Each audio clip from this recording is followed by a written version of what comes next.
반만 따라갔으면 좋겠는데. 아직 모르셨어요? 초등학교 공부는 하나만 알면 되는데. 그래서 서연 엄마 비결이 뭐예요? 홈런 하세요. 아이스크림 홈런이요. 아이스크림 홈런. 아유, 세 단계 종이 또 걸렸어? 정말 제본 하나 하려다가 미치겠네. 내가 진작 현대오피스로 바꾸라니까. 오늘 다 날 셀 거야. 이제 스트레스 받지 마세요. 사무기기 전문기업 현대오피스가 책임지겠습니다. 사무기기의 올바른 기준. 현대오피스. 안고 싶다. 여기서? 안고 싶어. 여기선 좀 그런데. 아니, 안고 싶다고. 앉으면 기분 좋은 의자. 즐거운 의자 생활. 파트라가 연구합니다. 판타셋 파트라.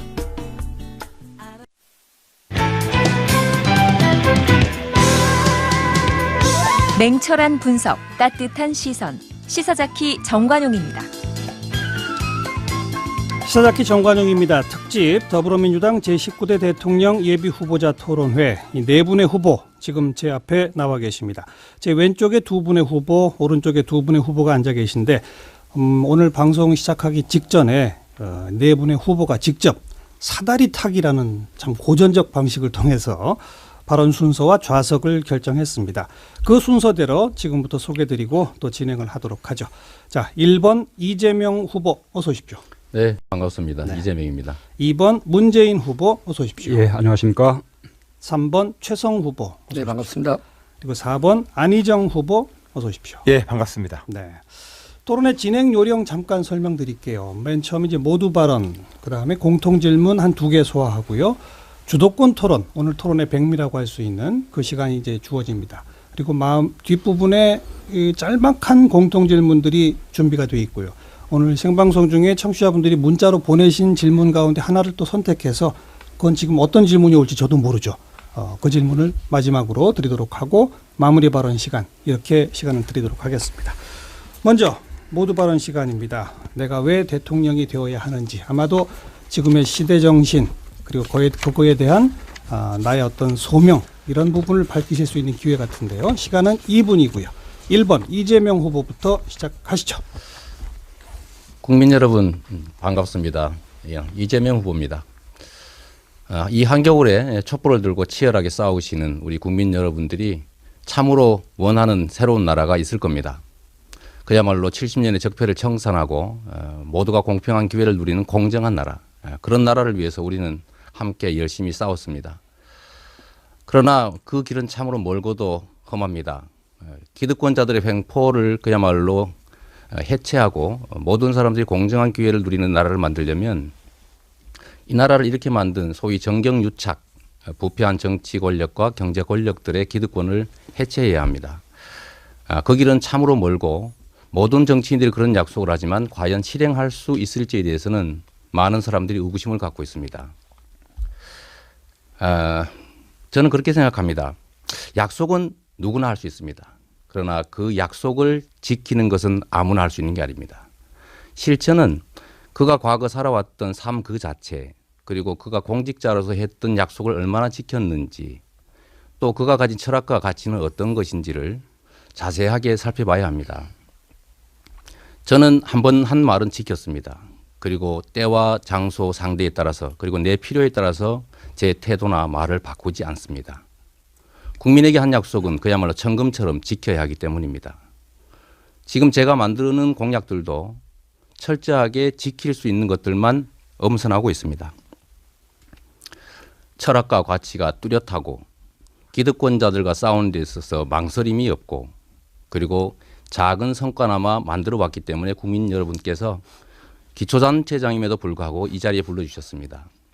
그가 가진 유산, 그가 가진 세력, 그가 가진 이미지가 아니라 그가 가진 실력과 능력, 실적으로 평가받고 싶습니다. 네, 다음은 2번 문재인 후보, 역시 2분입니다. 안녕하십니까, 문재인입니다. 대통령 탄핵이 끝나지 않았고 특검도 연장되지 않았습니다. 아직 마음을 놓을 수 없는 시기입니다. 이런 때 우리 당 경선 토론회를 시작하게 돼서 조심스럽고 죄송스럽습니다. 정권 교체를 반드시 이루려는 그런 노력으로 좋게 봐주시기 부탁드립니다. 정권 교체는 절체절명의 과제입니다.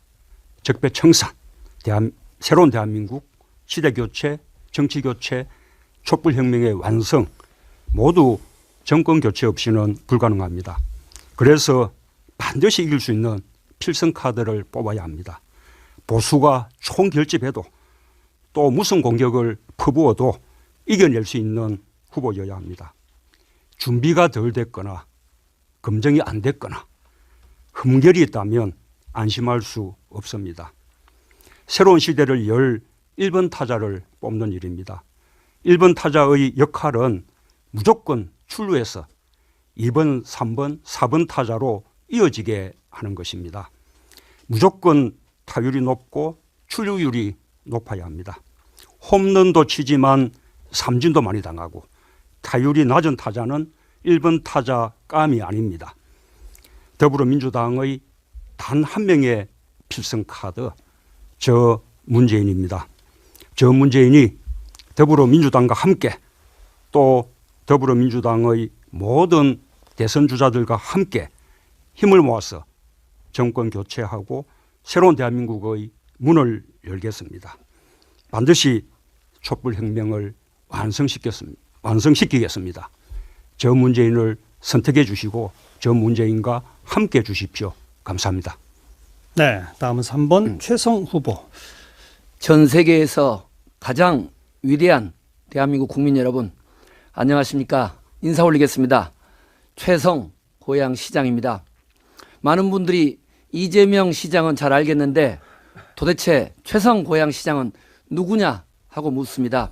잠시 저를 소개해 올리겠습니다.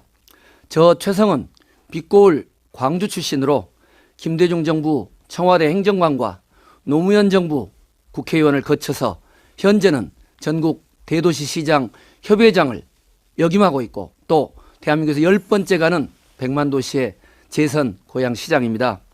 내 손으로 정의롭고 평화로운 대한민국을 만듭시다는 촛불 민심을 받들어서 김대중, 노무현 정신으로 정권교체를 반드시 일구고자 출사표를 던졌습니다. 저 최성은 김대중 대통령님으로부터 정치를 배웠습니다. 역사적인 남북 정상회담의 성사에서부터 IMF 외환 환란 위기의 주역이었습니다. 김대중 대통령님의 적자로서 상대적으로 쉬운 길이었던 고향인 광주에서의 출마를 포기하고 단 한 명의 연고도 없는 경기도 고양시에서 국회의원으로 출마해서 지역감정 타파와 한반도 평화장착을 위해서 그동안 모든 열정을 다해왔습니다. 또 저 최성은 고양시장 재직하는 동안에 6천억에 가까운 실질 부채를 갚아서 부채 제로도시 그리고 대한민국에서 가장 살기 좋은 도시 뿐만 아니라 5조 투자 20만 개의 일자리 창출을 만들어내는 통일한국의 실리콘밸리 프로젝트를 추진하고 있습니다. 지금은 너무도 북핵 위기, 경제 위기 어려운 상황입니다. 풍부한 국정 운영을 가지고 청렴한 저 최성이 정권교체 반드시 이루어내겠습니다. 반갑습니다. 감사합니다. 네, 다음은 안희정 후보 2분입니다. 예, 안녕하십니까. 안희정입니다. 먼저 마음이 무겁습니다. 탄핵이 아직 마무리되지 않았습니다. 많은 국민 여러분들께서 조마조마하십니다. 이런 와중에 저희들의 이런 토론이 그 조마조마한 마음을 가지고 계신 국민 여러분들께 혹시 누가 될까 굉장히 마음이 무겁습니다. 또 한편으로는 안보 외교 등 나라 안팎으로 지금 굉장히 어려움에 처해 있습니다. 이런 상황에서 아주 무거운 마음으로 오늘 토론에 임하게 됐다는 말씀 올립니다. 그리고 또 오늘 세 분의 후보님들 많이 배우겠습니다. 좋은 토론을 해보겠습니다. 민주주의의 가장 중요한 비결은 우리가 우애와 협력을 잃지 않고 경쟁하는 법을 그 길을 만들어낼 때 새로운 정치와 민주주의는 만들어진다고 생각합니다.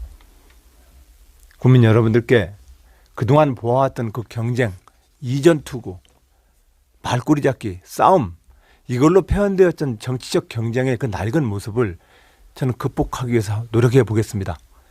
정책과 소신으로 당당하게 경쟁하더라도 그것이 그러한 경쟁이 절대로 우애와 동지의 협력의 관계를 훼손하지 않도록 하겠습니다. 저는 그게 촛불광장의 시민들이 원하시는 새로운 대한민국의 모습이라고 생각합니다. 실천해 보겠습니다. 그리고 이러한 새로운 대한민국의 정권 교체를 향해서 저도 열심히 노력하겠습니다. 많은 국민들께서 호감도, 안정성, 국정의 안정적 운영의 기대감, 저 안희정이라고 얘기하십니다. 열심히 노력해서 정권 교체를 바라는 국민 여러분들의 그 기대에 부응하겠습니다. 네, 이렇게 네 분 후보의 출사표 모두 발언을 들어봤습니다. 이제 첫 번째 공통 질문을 제가 드릴 텐데요. 이번엔 순서상 문재인 후보가 먼저 답변하실 시간이고 답변 시간은 1분 30초입니다. 공통 질문 첫 번째 드리죠. 지금 당내 경선을 하고 있는 과정입니다.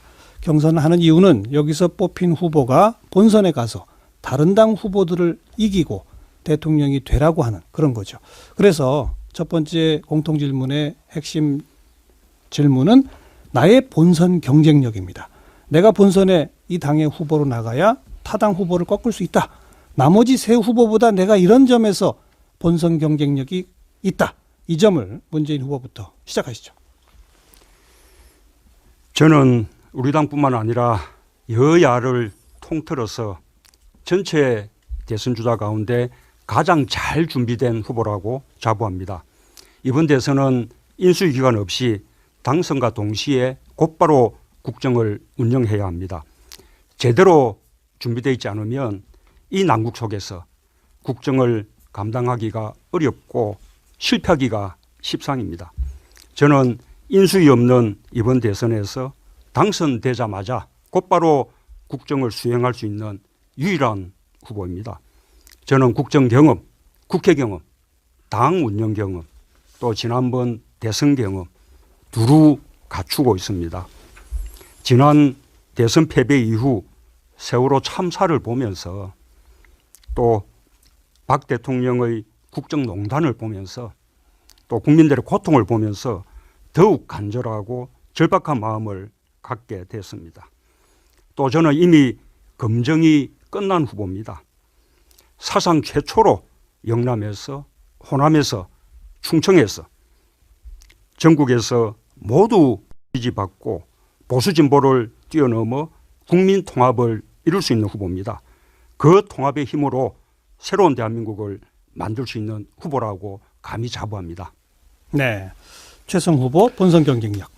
네, 우리 문재인 후보님의 진정성과 또 정책적인 내공, 또 이재명 후보님의 그런 시원시원한 어떤 정책적인 어떤 제안, 그리고 또 안희정 후보님의 안정감, 아무튼 높이 삽니다. 저 최성 역시 이번 촛불 민심을 통해서 나타난 국정농단 사태에서 나타난 민심의 첫 번째는 청렴성과 도덕성을 지닌 대통령이 나와야 된다, 이렇게 말하고 있습니다.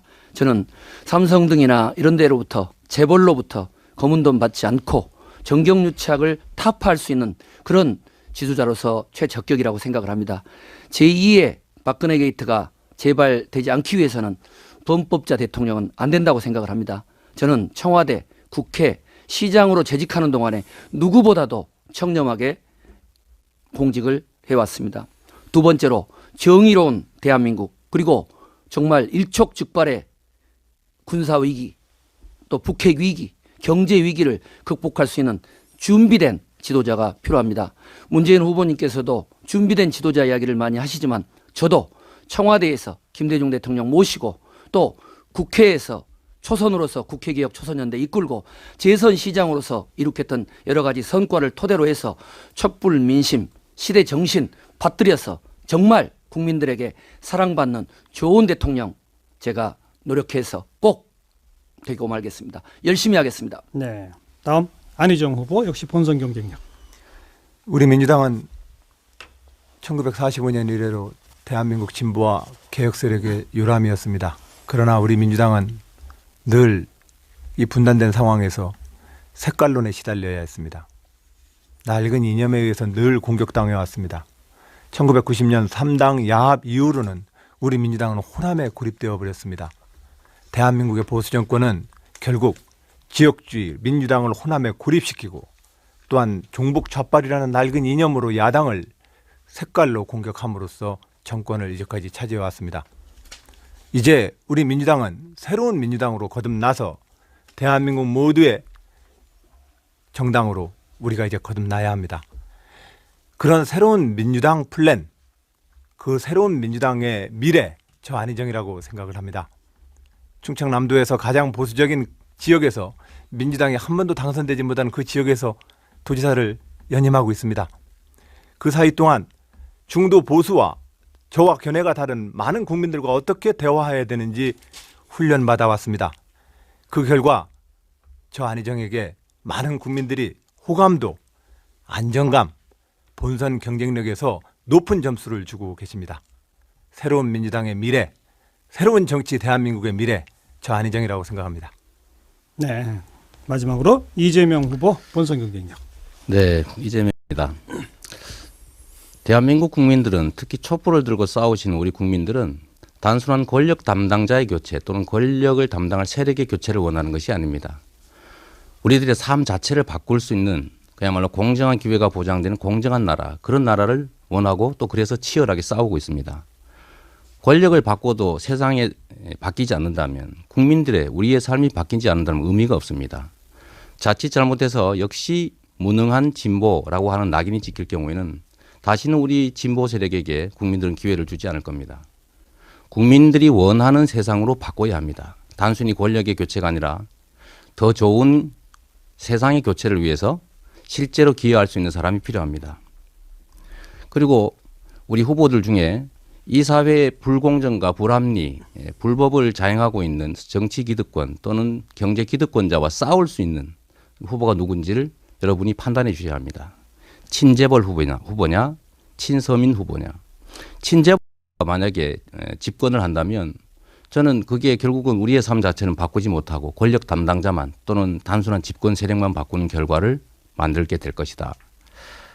그래서 야권 연합 정권을 통해서 우리 야권이 진정으로 바라는 그야말로 사람들의 공정한 기회가 보장되는 제대로 된 세상을 만드는 일, 그런 일은 흑수저인 이재명만이 할 수 있다고 말씀드리고 싶습니다. 네. 자, 이제 두 번째 공통 질문, 개헌에 대한 질문입니다.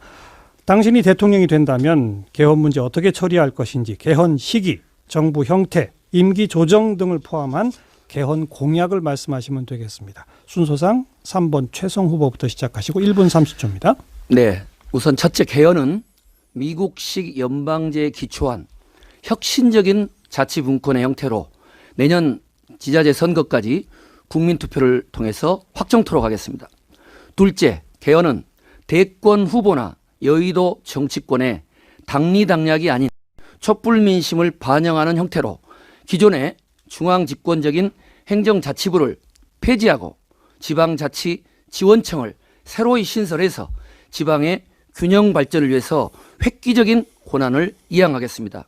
외교, 안보, 통일 등 중앙정부가 해야 할 최소한의 권한을 제외하고는 지방정부와 지역의 주민들께 광범위한 권한을 헌법적 수준에서 대폭 이양하겠습니다. 그래야 지역경제가 살고 지방대학이 살고 대한민국이 살게 됩니다. 셋째, 개헌의 형태는 4년 중임제 대통령제와 분권형 책임총리제 형태입니다.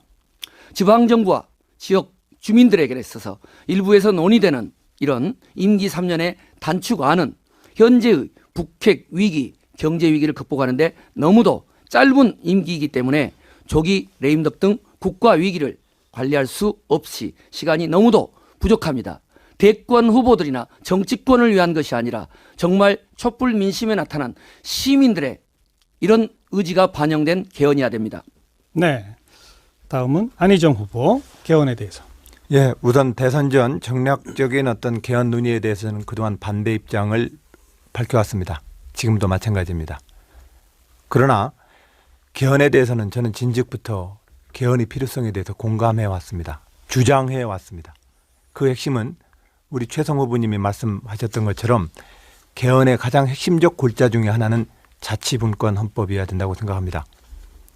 이 자치분권은 헌법을 통해서 대한민국은 중앙 집권화된 국가 체제로부터 대통령, 제왕적 대통령제의 그 권력의 폐단으로부터 새로운 민주공화국의 작동 원리를 이제 만들어내야 합니다. 다만 이 문제에서는 삼권 분립 그리고 의회의 권한과 대통령의 권한의 조정, 이 문제에 대해서 많은 논의가 필요합니다. 제가 당선되어서 차기 정부를 이끌게 된다면 개헌 논의를 적극적으로 의회와 적극적으로 개헌 논의를 촉진시키겠다는 말씀 올립니다. 그리고 그러한 과정에서 국민적 합의와 국회의회의 합의의 결정에 저는 전적으로 함께 따르려 합니다. 다만 자치분권헌법의 문제는 반드시 포함되어야 합니다. 그리고 국가개혁의 과제에 대해서 의회와 개헌과 함께 국가개혁의 과제에 대한 통큰 합의를 저는 유도해낼 것입니다. 그래서 이번 기회에 대한민국의 일대 혁신을 만들자. 그것이 저의 생각입니다. 네, 이재명 후보 개헌 공약입니다. 네, 많은 분들이 아시는 것처럼 지금의 헌법은 1987년 과도기적으로 만들어진 그런 아주 오래된 헌법입니다. 사람으로 치자면 철진한 옷 같은 것이죠. 현대 사회에 맞는 또 우리 국민적 욕구에 맞는 방향으로 대대적인 개편이 이루어져야 합니다. 내용으로 본다면 이 한반도의 위기 상황 등을 고려해서 전 대통령제를 유지하고 대통령의 권한을 활용해서 70년의 적폐를 청산하고 정상적인 사회로 일단 바꿔야 되기 때문에 대통령제를 유지하는 게 좋겠다라는 입장입니다.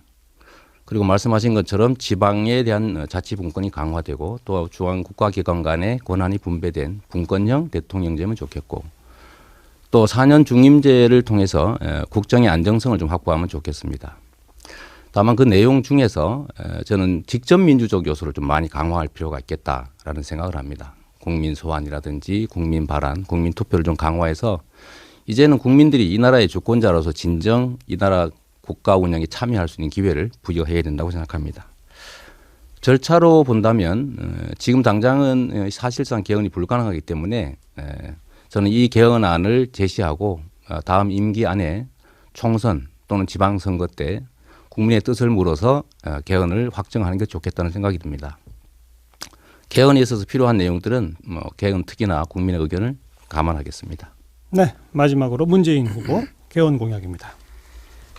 개헌은 국민들의 참여 속에 국민을 위한 개헌이 돼야지 정치인들끼리 정치인들을 위한 개헌을 해서는 안 됩니다.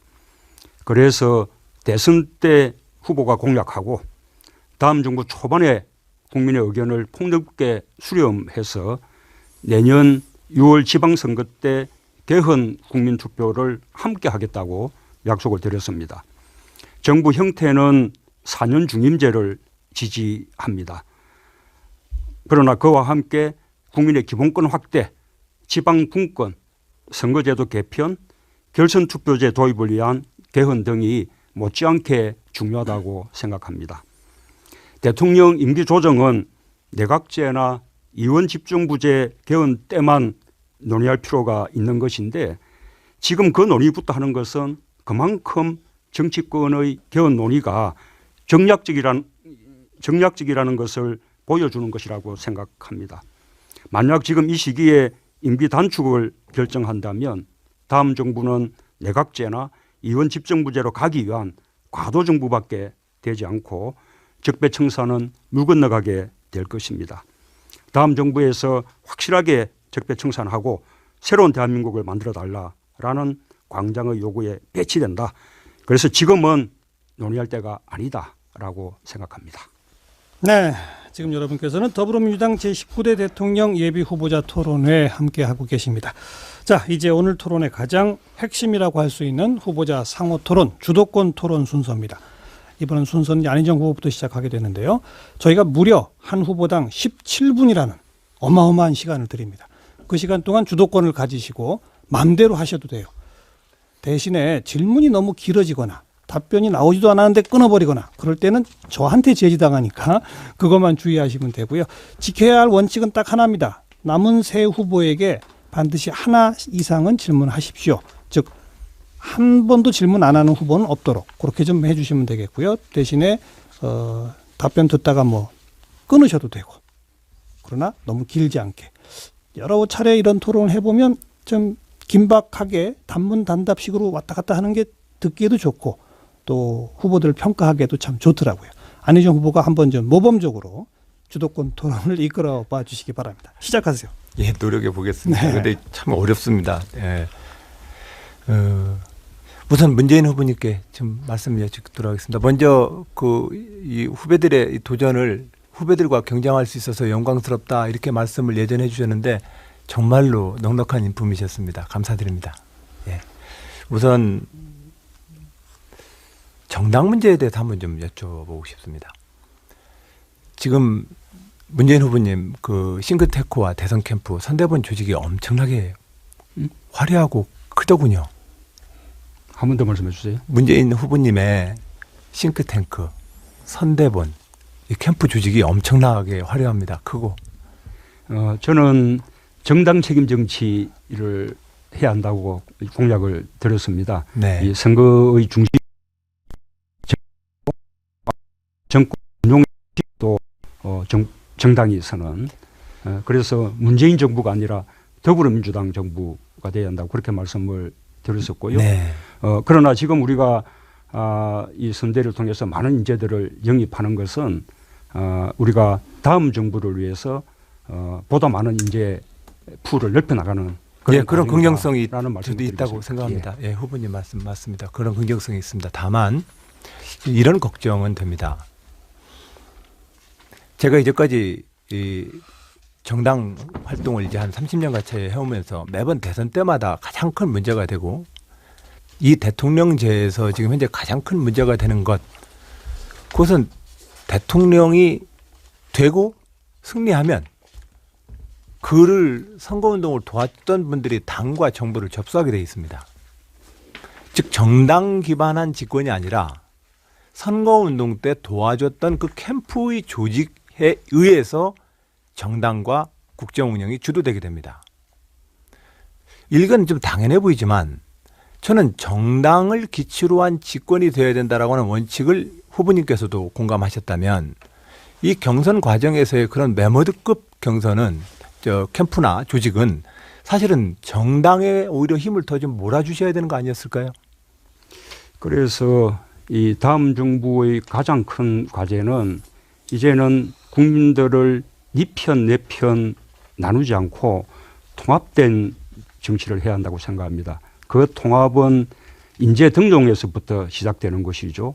우리가 인재 등용을 폭넓게 하려면 그만큼 많은 인재 풀을 확보해 나가야 합니다. 저는 제가 영입하는 인재 풀에 한정하지 않고 우리 다른 경쟁하는 후보님들이 확보하는 인재 풀도 함께 모으고 또 나중에 우리가 본선에서 승리한다면 국민들로부터도 폭넓게 추천받고 그에 대해서 당과 또 긴밀히 협의해서 이렇게 통합된 정부를 구성하겠다라고 약속을 드리겠습니다.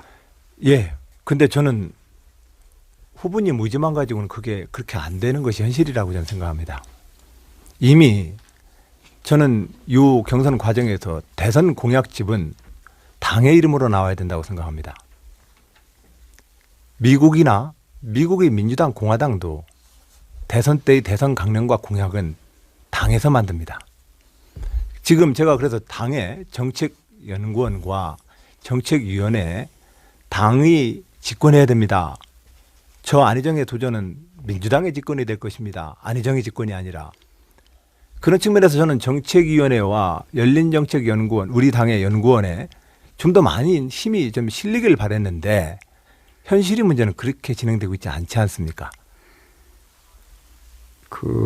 저는 우리 안희정 우리 후보님의 통합 또는 포용 그런 행보를 지지하지만 다만 대선 후보의 정책을 당에 맡겨야 한다라는 주장은 저는 좀 납득하기가 어렵습니다. 물론 이제 당이 이 정책연구소가 충분히 이렇게 발전해서 그런 역량을 가지고 있다면 그 가능한 이야기겠는데 현실은 그렇지 못합니다. 오히려 이 대선 시기에 후보들이 활발하게 정책을 개발하고 또 그 정책들을 서로 또 토론하고 그것을 공약하고 또 국민적으로 지지받음으로써 당의 정책 지평이 그만큼 넓어지고 높아지는 거 아니겠습니까?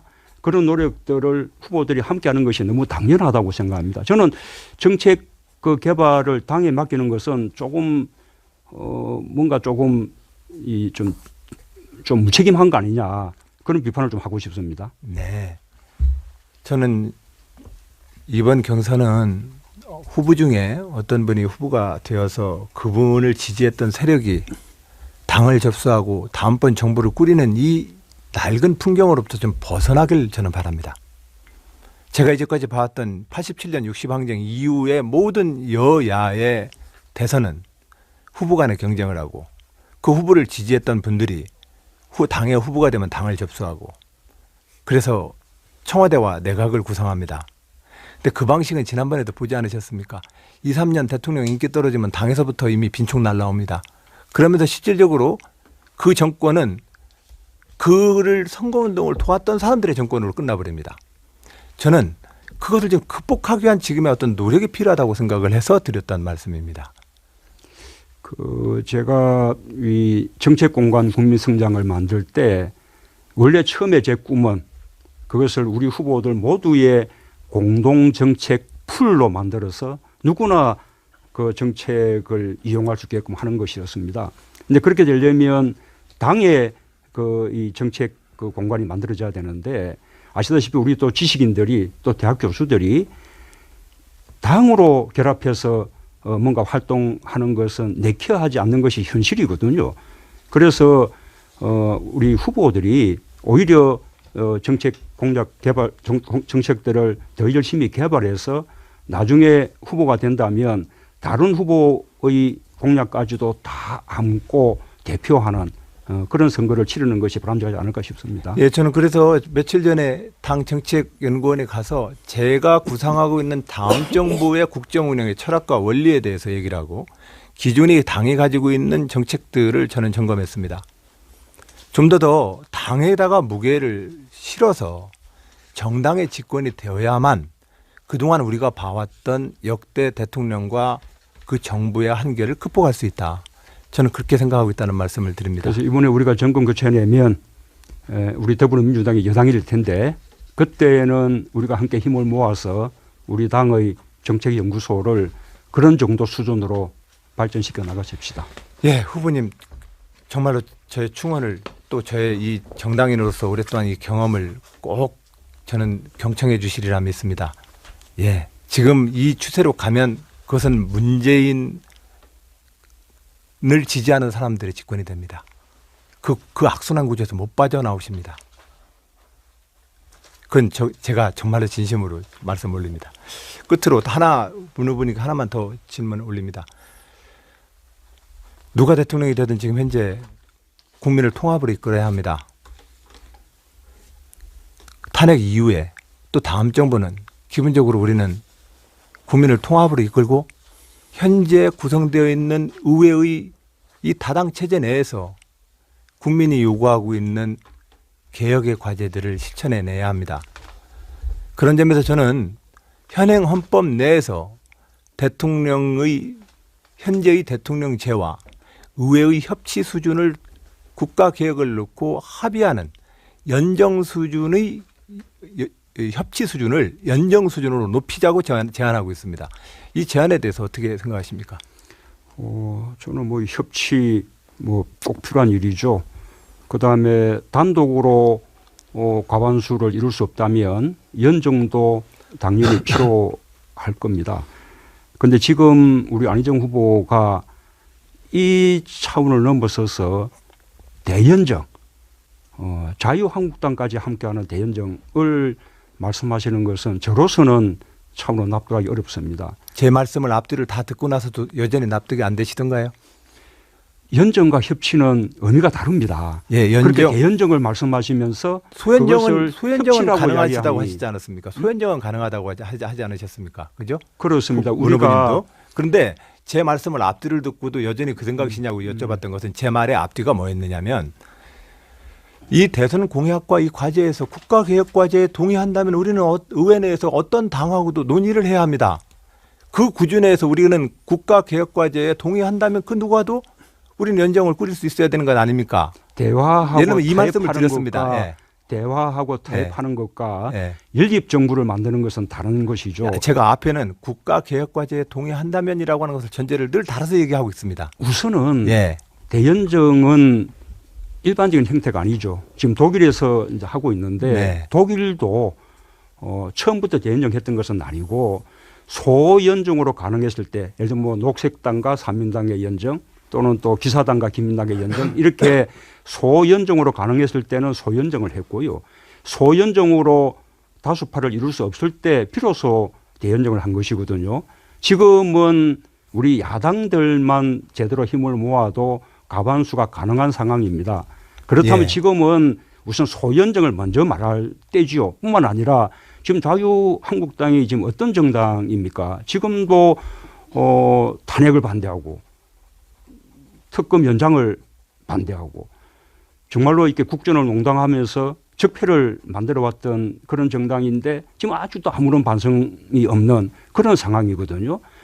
뭐 물론 자유한국당도 나중에는 언젠가는 이런 과거를 반성하면서 새로운 대한민국 건설에 함께 할 수 있게 되면 그러면 좋겠습니다. 바른정당은 가능하십니까? 그러나 지금은 바른정당은 가능하십니까? 저는 바른정당도 자유한국당과 본질적으로 다르다라는 징표를 아직 찾지 못하겠습니다. 예, 바로 그 점이 저는 그 아직도 맞아 포장만 좀 다르게 한 것뿐이다라고 생각을 예, 합니다. 그 점이 이제 문 후보님하고 저하고 지금 견해 차이가 있습니다. 대통합을 얘기하십니다. 그리고 우리가 현재 승복해야 되는 것들은 누가 반성했는지를 뭘로 점검하실랍니까?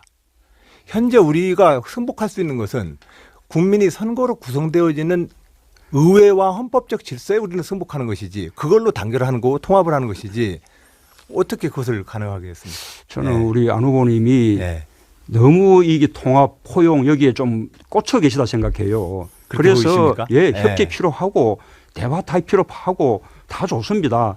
뭐 대통령이 권한을 독점하지 않고 야당과 폭넓게 대화해야죠. 그러나 어떻게 지금 현재 이 상태에서 적폐 대상과 지금 연정하겠다라고 가능하겠습니까? 예, 알겠습니다. 문 후보님에 대한 그 질문은 이 정도로 마치겠습니다. 저는 국가개혁과제를 놓고 우리가 동의한다면 의회 내에서 그 누구와도 원칙적으로 대화가 가능해야 되고 그 대화를 통해서 개혁과제에 동의한다면 우리는 대연정이든 수연정이든 현재의 5분의 3 국회 선진화법을 극복시킬 수 있는 연합을 구성해보자고 지금 제안하고 있습니다. 이어서 이재명 우리 많이 기다렸습니다. 네, 그렇죠. 좀 지루하셨죠? 네, 아닙니다. 한 가지만 여쭙겠습니다. 네. 기본소득제 주장하시지 않습니까? 네. 그게 복지 정책이십니까? 아니면은 어떤 그 사회경제 정책이십니까? 우리는 정책을 하나 만들 때 되게 단일한 정책 목표를 상정하죠. 저는 보통은 하나의 정책 과제를 가지고 여러 가지 정책 목표를 동시에 달성하는 걸 선호합니다. 네, 그렇군요. 기본소득은 국민들의 가처분 소득을 늘려서 경제 활성화에 경제 순환에 도움을 주는 측면이 있습니다. 두 번째는 국민들의 삶의 질을 제고하는 것이죠. 세 번째는 사회적 경제적 격차를 줄이는 것입니다. 그래서 이건 매우 복합적 그 용도의 정책이기 때문에 우리 안 지사님, 안 후보께서 말씀하신 것처럼 그냥 세금을 나누어 주는 건 아니다. 공짜로 주는 건 아니다. 제가 그 말씀드리고 싶습니다. 저는 근데 그 대목에서 영 좀 동의가 안 가고 이해가 안 가는 게 그 예산이 이제 대략 지금 말씀하신 거 보면 43조 원 들어가신다고 돼 있더군요. 예산 28조 원과 국토보유세 15조 원. 근데 우리 모두 이제 어쨌든 뭐 저는 이제 광역 지방 정부를 이끌었습니다만 현장에서 실질적으로 바라보면 현재 대한민국의 사회복지 제도가 정말로 더 강화되어야 합니다. 네. 근로 능력을 가지고 있는 많은 노동자들은 실업급여, 산재급여, 그리고 경력과 여성 출산 경력 단절로 이어지는 일가정 양립을 위한 보육과 육아에 대한 지원, 그리고 근로 능력을 상실하고 있는 장애인과 노인 어르신들과 아동에 대한 보육 정책에 대해서 우리는 좀 더 높은 재정 투자를 좀 강화해야 되는 거 아닐까요? 바로 그거죠. 네. 28조 원의 기본소득은 지금 지사님이 안 후보님이 말씀하신 게 다 들어 있습니다. 네. 65세 이상의 노인, 장애인, 농어민, 그리고 아동, 학생, 청년이 딱 들어 있습니다. 그러니까 이것도 사실은 부분적 기본소득이기 때문에 취약계층에 대한 지원이라고 하는 측면들이 다 고려되어 있는 것이죠. 지금 말씀하신 노인, 어르신, 아동, 장애인, 보육, 여기 딱 맞습니다. 다음 토론 때 다시 한번 여쭙도록 하겠습니다. 네. 저는 이재명 시장님의 기본소득제의 43조 원이면 우리의 사회보험 제도와 그리고 현재 근로능력을 상실하고 해서 우리가 절대적으로 돌봐야 될 기본 복지 분야에 대해서 좀 더 튼튼하게 높여야 합니다. 저는 어린이집과 보육시설에 대해서 도지사로 있으면서 어린이집 선생님에 대한 그 낮은 급여 보조금을 지출한 바도 있습니다. 우리는 보육과 어르신들, 장애인에 대한 기본권의 그들의 지원을 튼튼히 해야 되고 그리고 사회복지 정책에 대한 우리의 4대 보험을 중심으로 하는 복지제도를 튼튼히 해야 된다. 저도 답할 기회를 한 10초만이라도 아니, 이건 제가 주시면. 마무리 말씀을 하고 다음번에 얘기해 주시기 바랍니다. 최성 후보님, 그 고양시는 어떻습니까? 지금 현재 성남시와 고양시의 그 복지 정책을 좀 비교해 보신다면 어떻습니까? 뭐 성남까지는 잘 모르겠지만 우리 이재명 시장님 아주 청년 수당 등등 혁신적인 정책을 펼치시는데 아무튼 저희들은 전체 복지 예산이 한 44% 되기 때문에 상당히 많은 예산이 투입되고 있고요. 그다음에 이제 성남의 이재명 시장님 식의 그런 복지 정책이 있고 저희들은 이런 이 전반적인 복지 나눔 일촌 맺기 또 장애인이나 여성이나 청년들의 좀 차별화된 선택과 집중을 해서 예산 대비 효과를 주는 차원이기 때문에 이재명 시장님 같은 경우는 뭐 소득에 상관없이 지원을 하지만 저희들은 같은 예산이면 조금 여유 있는 분들보다는 긴급하게 필요한 분들에게 지원을 하는데 뭐 양자가 병행되는 게 저는 답이라고 봅니다. 예.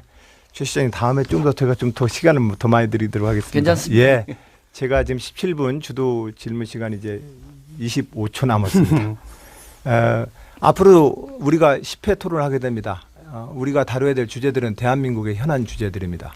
정당을 집권으로 해서 어떻게 민주주의 수준을 높일 것인지, 국가 재정을 어떤 순서로 투자를 하는 것이 지금 현재 중요한 문제인지, 자치분권이나 중요한 현안들에 대해서 앞으로 더 많은 토론이 진행되길 기대합니다. 오늘 감사합니다. 네, 안희정 후보의 17분 주도권 토론 아주 모범적으로 잘 마무리를 지어주셨습니다.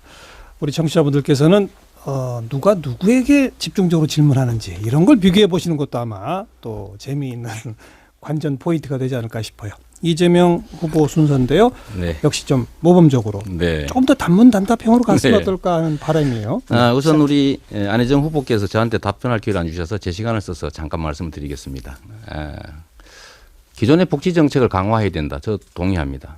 복지 정책 강화 정책도 다 하고 있습니다. 거기에 더해서 SOC 투자라든지 대기업에 대한 불필요한 R&D 지원이라든지 이런 것들을 줄여서 국민들의 가처분 소득을 늘리고 지방과 서울 간에 또 각 지역 간 균형 발전에 도움이 되도록 지역 화폐 형태로 28조 원 더하기 15조 43조 원을 지출하면 대한민국 경제가 정말로 신속하게 살아날 수 있을 거다. 활기를 띨 수 있을 거다. 이 말씀 드리겠습니다. 역시 뭐 저도 우리 문재인 후보님께 좀 몇 가지 여쭤보도록 하겠습니다. 대한민국 경제가 어렵습니다. 대한민국 경제가 어려운 제일 큰 이유는 소위 경제 기득권자들, 재벌들의 불공정과 비합법적인 이런 경쟁 구조로 이 다수 서민들, 국민들의 노력의 결과를 좀 약탈하기 때문에 그런 것이다. 중소기업의 경영 성과를 단가 후려치기라든지 또는 뭐 기술 개발자들의 기술을 탈취한다든지 하는 이런 비상식적이고 불법적인 방법을 통해서 부를 키우고 또 그거를 정치 권력과 야합을 통해서 또 보장받고 또 그러고 있는 것이 이 나라 경제의 제일 심각한 문제라고 생각합니다. 최순실, 박근혜 게이트도 사실 알고 보면 부패한 정치 권력을 부정한 경제 권력들이 이용해서 부당한 이익을 취하다 생긴 일입니다. 그래서 저는 이 시대의 최고의 과제, 우리 촛불 민심이 원하는 바는 부패한 정치 세력 책임을 묻고 정경유착을 끊고 정경유착의 뿌리라고 할 수 있는 재벌에 대한 기득권, 과도한 독점을 해체하는 것이다. 또 줄이는 것이다라고 생각합니다. 그래서 저는 기본적으로 이 시대 과제는 재벌의 독점과 형포를 억제하고 다수 약자들을 그야말로 부호해서 함께 살아가게 하는 억강부약의 정신이 중요한 때라고 생각합니다. 그런데 안타깝게도 제가 보기에는 우리 문재인 후보님께서는 재벌 개혁을 말씀은 하시는데 실제로 자세히 내용을 들여다보면 재벌에게 이익을 주거나 재벌의 부당한 이익 구조를 그대로 유지하게 하거나 또 재벌들과 인적 관계를 심하게 맺거나 이런 요소들이 보입니다. 그래서 단문으로 하나 여쭤보면 얼마 전에 제가 집회 현장에서 한번 여쭤봤는데요. 재벌들의 준조세 16조 4천억을 없애주겠다라고 공약을 하셨는데 이 16조 4천억 중에 비자발적 후원금은 1조 4천억 정도고 무슨 개발에 따른 이익을 얻기 위해서 생기는 부담, 뭐 학교용지 부담금, 개발 부담금, 뭐 이런 기금 부담금 이런 것들이 있습니다. 이런 거는 다 법정 부담금인데 이게 한 15조 원 정도 됩니다. 이걸 지금 폐지하겠다고 공약을 해주셨는데 일단 진심이신지 혹시 착오에 의한 게 아닌지 한번 여쭤보고 싶어요.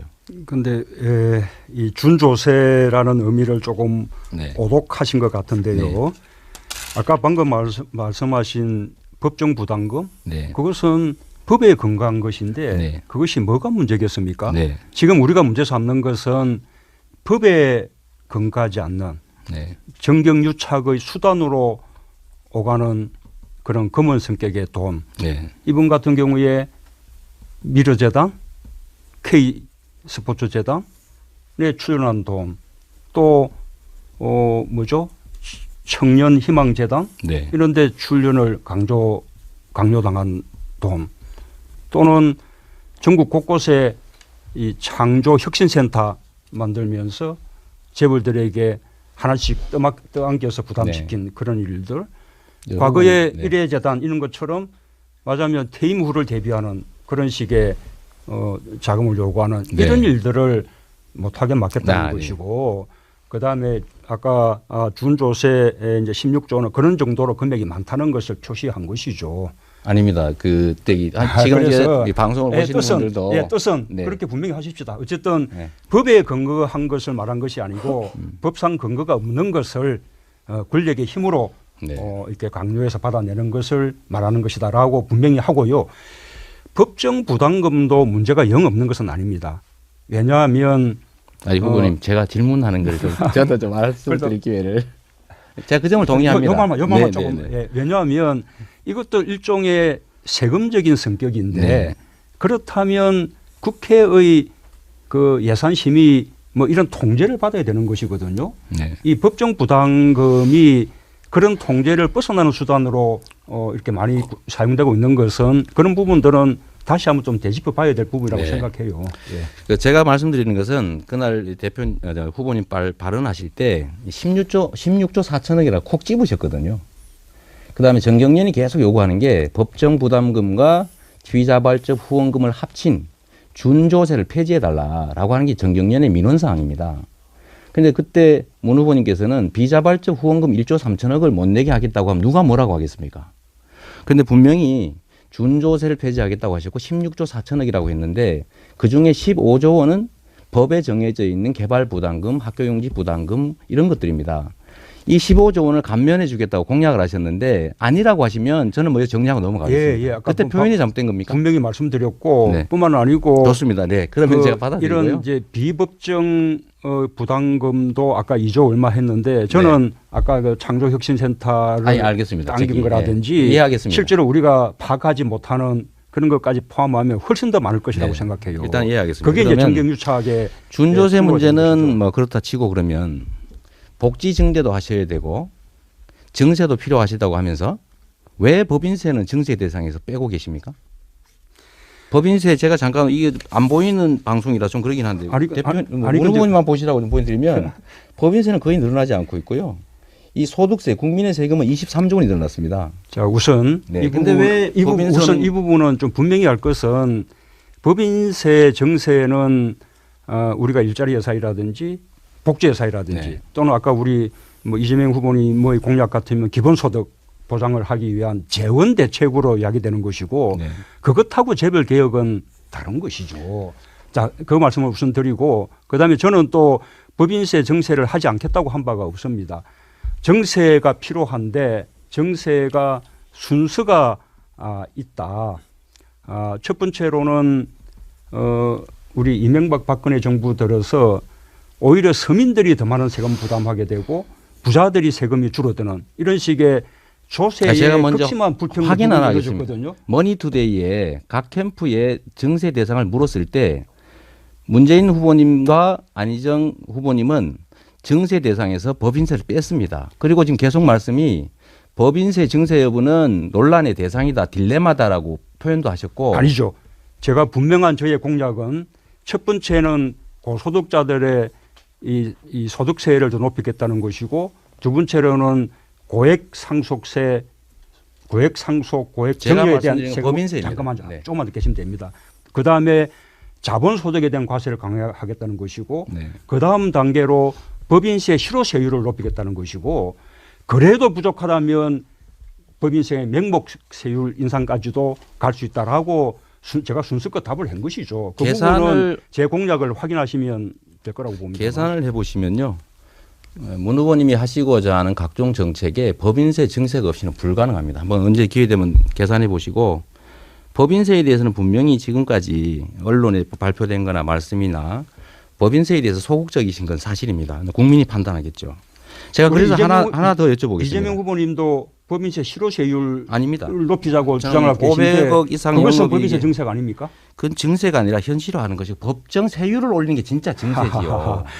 법인으로부터 더 많은 세금을 내게 만드는 게 증세인 법인세 것이죠. 실효세율을 아무리 올려도 우리나라에서는 최대치가 5조 원이고, 대기업에 대해서 증세를 해도 3조 원을 넘지 못합니다. 그거 단 한 개의 공약도 커버하지 못하는 거라는 거 제가 말씀드리고 싶고, 제가 그러면 더해서 한번 여쭤보겠습니다. 문 후보님은 억강부약에 대해서 좀 어떤 생각을 가지는지 모르겠는데, 노동조합이나 서민들보다는 4대 기업 경제연구소장부터 먼저 만나셔서 여전히 대기업 재벌이 한국 경제의 견인차다 이렇게 격려하셨고, 또 하나 말씀드리면 이번에 10년의 힘이라고 하는 중요한 조직을 만드셨던데요. 10년의 힘. 거기 보니까 삼성을 포함해서 재벌 기업들 출신들이 거의 상당 부분을 차지합니다. 그중에서 삼성 출신들이 엄청 많던데, 이런 것들에다가 혹시 기억하실지 모르겠는데, 혹시 이학수법이라고 기억하십니까? 예. 네. 그거 혹시 찬성하셨습니까? 반대하셨습니까? 찬성 반대 입장을 가지지 않았습니다. 네? 그것이 표결에 간 바가 없습니다. 아니 그러면 뭐 발의한 일도 없습니까? 저는 발의에 참여하지 않았습니다. 발의에 참여하지 않으셨죠? 예. 범죄자들의 범죄 수익을 환수하는 것은 자연적 정의라고 보는데, 그런데도 참여하지 않으셨고, 또 심지어 아까 말씀드렸던 이학수법뿐만 아니라 잠시만. 네, 이런 이게 시간이 법안에 모든 국회의원들이 다 발의에 참여하는 건 아니죠. 발의는 필요한 숫자만 이렇게 확보되면 발의가 되는 것이고, 그 법안에 대한 찬반은 표결 때 이게 표명하게 되는 것이죠. 103명이 참여하는데 문 후보님은 참여하지 않으셨어요. 그리고 전당대회 전에는 참여하겠다고 말씀하셨다가 당대표 되신 다음에 유구무원 하셨습니다.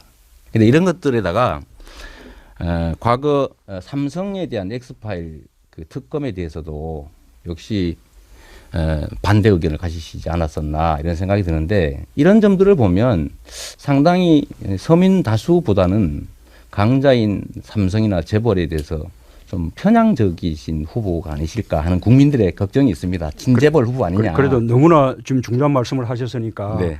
답변할 기회는 주셔야겠죠. 네, 그럼요. 우선은 제가 재계 인사들도 당연히 만나죠.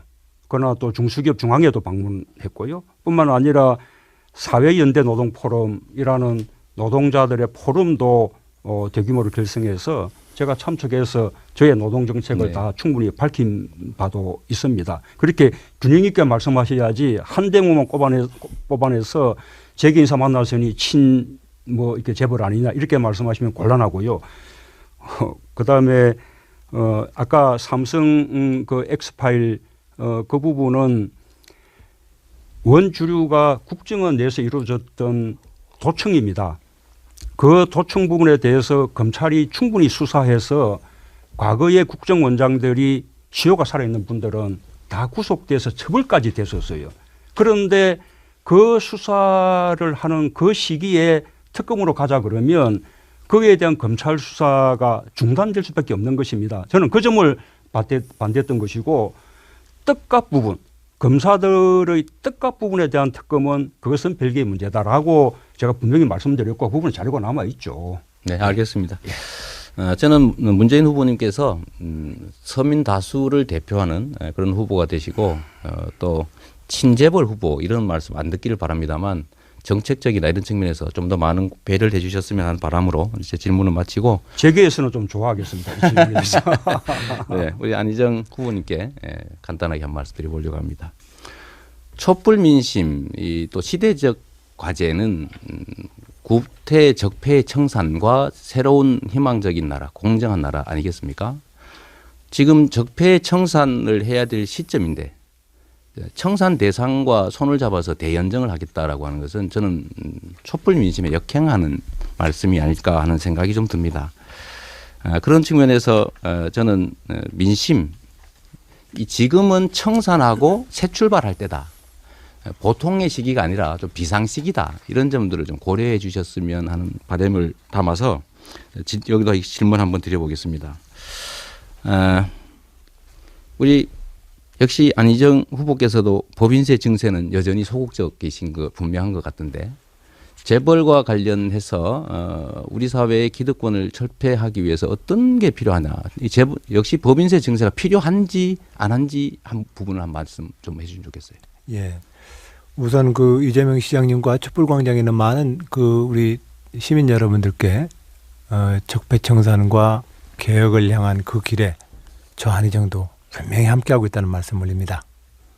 그리고 이재명 시장님도 참 고생하셨습니다. 고생하셨고 그러한 선도적인 어떤 투쟁들이 이재명 시장님의 많은 사랑과 지지를 만들어줬다고 생각을 합니다. 앞으로도 저는 촛불광장이나 개혁을 바라는 국민들과 함께 늘 같이 하겠다는 말씀드리고 제가 말하는 의회에서의 그 연정이라고 하는 정신에 대해서도 한 번 더 좀 생각해 주셨으면 하는 말씀을 올립니다. 그리고 법인세 증세 문제에 대해서는 저는 거기에 대해서 반대를 하거나 그런 입장은 아닙니다. 다만 지금 국가의 장기, 중장기 재정 계획을 좀 짜서 이만저만 하는데 돈이 이렇게 필요합니다라고 하는 좀 더 설득을 정부가 먼저 해야 합니다. 우리가 증세를 딱딱 정한다고 해서 그것이 바로 이렇게 돈이 거치는 게 아니지 않습니까? 지난번 종부세만 해도 얼마나 많은 저항이 있었습니까? 그래서 우리가 국가재정의 미래 수율을 잘 파악해서 국민 여러분들께 그 돈 잘 쓰겠습니다. 세금 좀 더 걷게 해 주십시오. 이 절차 과정이 필요하다는 걸 강조했습니다. 네. 저는 재벌들의 과도한 사내유보금 30대 재벌에 무려 770조 1년 국민 총생산의 절반에 해당되는 금액이 유보되고 있는 것은 결국 유효 수요가 부족해서 투자할 곳이 없어서 생긴 문제고 내수 경기 부족으로 결국은 경기 침체가 왔기 때문에 재벌들의 과도한 사내 유보금들을 좀 덜 쌓이게 하면서 국민들의 가처분 소득을 늘려서 구매력을 올려야 된다라는 점을 한번 동의해 주시면 좋겠습니다. 네. 제가 최성 후보님께도 한번 말씀을 한번 드려보겠습니다. 지금 이 재벌 문제와 관련된 것인데 저는 이게 우리 사회의 가장 심각한 문제라고 보기 때문입니다. 모든 적폐의 진짜 뿌리는 과도한 집중 독점을 하고 있는 경제 권력, 즉 재벌로부터 나온다. 그중에서도 삼성 가문으로부터 나온다 이렇게 생각합니다. 경제가 살아나려면 이 과도한 사내 유보급을 좀 줄여가면서 또는 덜 늘리면서 좀 증세를 통해서 정부의 기능을 통해서 재분배 또 노동자들 보호, 노동권 강화를 통해서 노동의 몫을 즉 가계 소득을 늘리는 것 이런 것들을 통해서 가능하다고 생각하는데 우리 최성 후보님은 이제 시간도 한 50초 정도인데 짧게 법인세 증세 문제나 재벌 규제 문제에 대해서 어떻게 생각하시는지. 재벌 개혁과 재벌 혁파에 대해서는 우리 이재명 후보님이 약 15분을 이야기하셨기 때문에 새삼 제가 더 이상 이야기 드릴 필요는 없다고 보고요. 중요한 건 촛불 민심은 재벌 개혁과 혁파도 중요하지만 대한민국이 국제 경쟁력을 가지고 나가야 되기 때문에 그런 점에서 우리가 4차 산업혁명, 중소기업 육성 그래서 전반적인 글로벌 경영 전략이 필요하고 또 재벌의 혁신을 통해서 그것이 재벌을 해체시켜서 죽이는 것이 아니라 중소기업과 상생 발전을 할 수 있는 그런 대안적 고민이 우리가 같이 더불어민주당이 함께 했으면 좋겠다. 토론을 들으면서 그런 생각이 들었습니다. 네, 17분 다 됐으니까요. 여기서 이재명 후보의 주도권 토론 마무리 짓고요. 안희정 후보는 정당, 또 이재명 후보는 재벌, 이런 중심축을 가지고 주도권 토론을 이끌어 주셨네요. 다음 문재인 후보는 어떤 키워드로 시작하실지 궁금하네요. 17분 시작하시죠. 우리 최성 후보님께 질문을 좀 먼저 많이 드리지 않을 수가 없게 됐네요. 우리 최 후보님은 이 남북관계 전문가시죠. 김대중 정부 때 대북 정책 이렇게 참여하셨고 의정활동 통해서도 남북 관계에 대해서 많은 해법을 제시하셨고 지금도 고향시장 하시면서 평화통일경제특구 그렇게 제안하고 계시죠. 네. 지금 우리 고향 일산 파주 이쪽 지역은 결국은 김대중 노무현 정부 민주정부 10년간의 남북 평화 기간 동안 그렇게 비약적인 발전을 하지 않았습니까? 그 전까지는 뭐 아주 낙후된 곳이었죠. 만약에 김대중 노무현 정부의 그 시절에 남북 평화가 없었다면 여전히 지금도 접경 지역으로 개발되지 않은 채 낙후돼 있을 거라고 생각합니다. 동의하시죠? 네네. 예, 뭐 그에 대한 생각 좀 말씀해 주시죠. 너무 좋은 말씀해 주셨는데요. 제가 김대중 대통령 모시고 역사적인 남북 정상회담을 할 때 회담 대표였고요. 또 노무현 정부 때도 국회 통일외교통상위원회에서 활동을 했는데 김대중 정부 노무현 정부 10년 동안 제가 해외를 가면 많은 해외 기업인들이 곧 통일이 될 것 같은데 어디에 투자를 해야 되느냐 이런 희망과 꿈의 도시였고 꿈의 나라였는데 박근혜 정부 이명박 정부 하에서 해외를 가게 되면 곧 전쟁이 날 것 같다. 어떻게 참 배짱 좋게 그렇게 대한민국 국민들은 사는지 모르겠다. 이런 상황입니다. 그러면 최고의 안보는 역시 평화다. 당연합니다. 그리고 또 평화가 바로 또 경제다. 네. 뭐 그렇게 뭐 동의하시는 네. 거죠. 그런 점에서 한 말씀만 마지막 드리면 이제 독일의 경우를 보면은 이제 이런 한반도의 평화 통일이 오는 데까지는 지방자치단체의 역할이 중요합니다.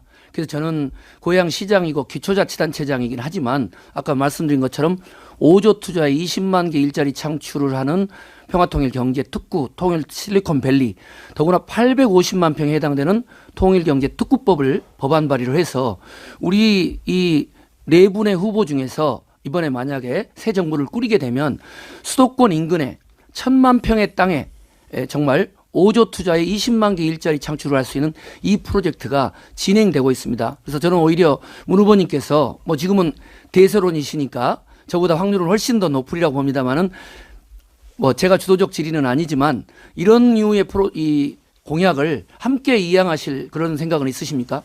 예, 저도 이렇게 남북 관계에 관한 정책을 곧 발표를 할 겁니다. 이제 그런데 방금 이제 이제 좋은 그런 말씀이신데 김대중 정부에서 햇볕 정책을 이렇게 펼치면서 김대중 대통령께서 가장 강조하셨던 것이 압도적인 대북 국방력의 우위 확보돼야 된다. 그래야 북한을 대화 테이블로 끌어낼 수 있고 또 평화가 유지될 수 있다. 뭐 그렇게 이제 강조하셨던 거 잘 기억하시죠? 네, 제가 기억하는 게 아니라 제가 김대중 대통령님의 햇볕 정책 3단계 통일론을 제일 먼저 입안하고 그분하고 함께 만들었던 장본인인데요. 이 김대중 대통령의 3원칙, 햇볕 정책의 3원칙이 확고한 안보의 확립, 그다음에 북한의 무력 도발에 대한 불용 이 부분이 들어가 있습니다. 그래서 우리 대북 정책 특히 화해, 교류 또 경제 협력을 추구하는 그 정책이 튼튼한 안보라는 토대 위에서 가능하고 또 김대중 정부와 노무현 정부는 이명박 정부와 박근혜 정부에 비해서 훨씬 더 높은 국방비 예산 증가율을 네, 기록하면서 그렇습니다. 국방 안보에 더 많은 관심을 기울였다. 그렇게 네. 말씀할 수 있는 거죠. 네. 하나만 더 말씀드리면 김대중 노무현 정부에 대해서 계속 맞아 북한 퍼주기를 네. 했다라고 이렇게 비난을 하는데 실제로 대북 송금액을 보면 YS 정부 때가 그렇죠. 제일 높았고 그다음에 네. 이명박 정부가 네. 많았고 네. 오히려 김대중 노무현 정부는 그보다 더 적었다.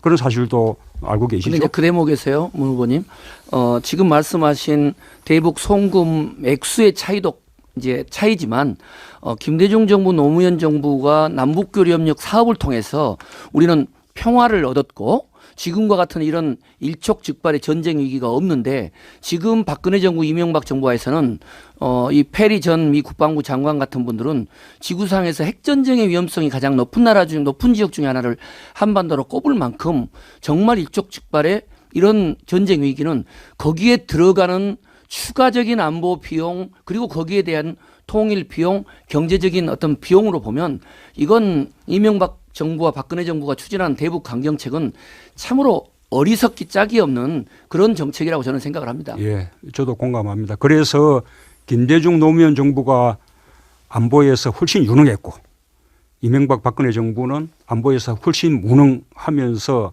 안보 장사만 해온 그러면서 정권 연장을 획책한 가짜 안보 세력이다라는 말씀을 저도 늘 드리고 있습니다. 우리 안희정 후보께 질문할까요? 제가 대연정에서는 뭐 생각이 좀 다르지만 그러나 그런 통합 또는 포용, 뭐 확장 뭐 이런 그 행보에 대해서는 덕분에 우리 당의 외연이 많이 넓어지고 또 안정감도 생기게 됐다 해서 제가 아주 감사드리고 싶습니다. 일자리 부분 질문을 드릴게요. 지금 대한민국에서 가장 시급하고 절박한 과제가 정책적인 과제로서는 일자리 문제를 해결하는 것이다. 좋은 일자리를 많이 만드는 것이다. 라는 부분은 아마 동의하시겠죠? 네. 근데 지금까지는 그 일자리 만드는 것은 민간 기업이 할 일이다. 시장에 맡길 일이다. 그래서 정부는 그 민간 기업들이 더 많은 투자를 하도록 지원하거나 또는 뭐 법인세를 깎아주거나 이런 식의 지원책을 펼쳐왔는데 이제는 민간에만 맡겨두어서는 더 이상 일자리가 늘어나지 않는다. 오히려 좋은 일자리가 줄어들고 있다. 이런 이제 현실에 대해서는 역시 또 동의하시죠. 네. 그래서 이제는 공공 부분에서 일자리 창출에 좀 더 적극적인 역할을 해야 된다라는 부분에 대해서 동의하시겠죠? 네, 그렇습니다. 그런데 처음에는 제가 이제 그렇게 해서 공공 분야 일자리를 많이 늘리겠다라고 한 것에 대해서 약간 비판적인 말씀을 하셨어요. 일자리를 시장에 맡겨야 한다. 국민 세금 걷어서 뭐 이렇게 공무원 숫자 늘리고 할 일이 아니다. 하는 식으로 말씀을 하셨다가 일자리 정책을 홈페이지에 밝힌 내용을 보면 역시 이제 공공 부분에서 일자리를 많이 늘려야 한다라고 여기서 이제 그렇게 인정을 하셨거든요. 이제 이 부분은 좀 정리가 되신 겁니까? 제가 말씀드려도 되겠습니까? 문 후보님 제가 말씀을 드려도 됩니까? 예. 우선 일자리 창출에 일자리 지금 현재 청년 실업과 일자리 부족의 문제를 저는 첫 번째로 이렇게 봅니다. 일자리 개수도 좀 부족하지만 일자리가 너무 양극화되어 있습니다. 가고 싶은 일자리가 대기업과 서울 일부에만 있습니다. 지방에는 아무도 안 옵니다. 현재 있는 일자리가 모두 가고 싶은 일자리로 만들기 위한 우리의 적극적 정책이 필요하다는 것을 저는 지적하고 싶었습니다. 두 번째로 81만 개의 공공분야 일자리라고 얘기했는데 말씀하셨는데 그 공공분야의 일자리가 현재 우리의 이 일자리와 청년의 일자리의 대안으로서 그걸 내놓는 것은 공공분야의 일자리만으로서 그것을 일자리 대책이라고 얘기하면 위험하다는 것을 지적한 겁니다. 정부 중심의 이 일자리 정책에는 한계가 있다는 것은 충분히 아시지 않습니까? 그렇죠. 네. 그 일자리가 그런 점에서 저는 공공 부분에서만 만들 수는 없는 것이고 네.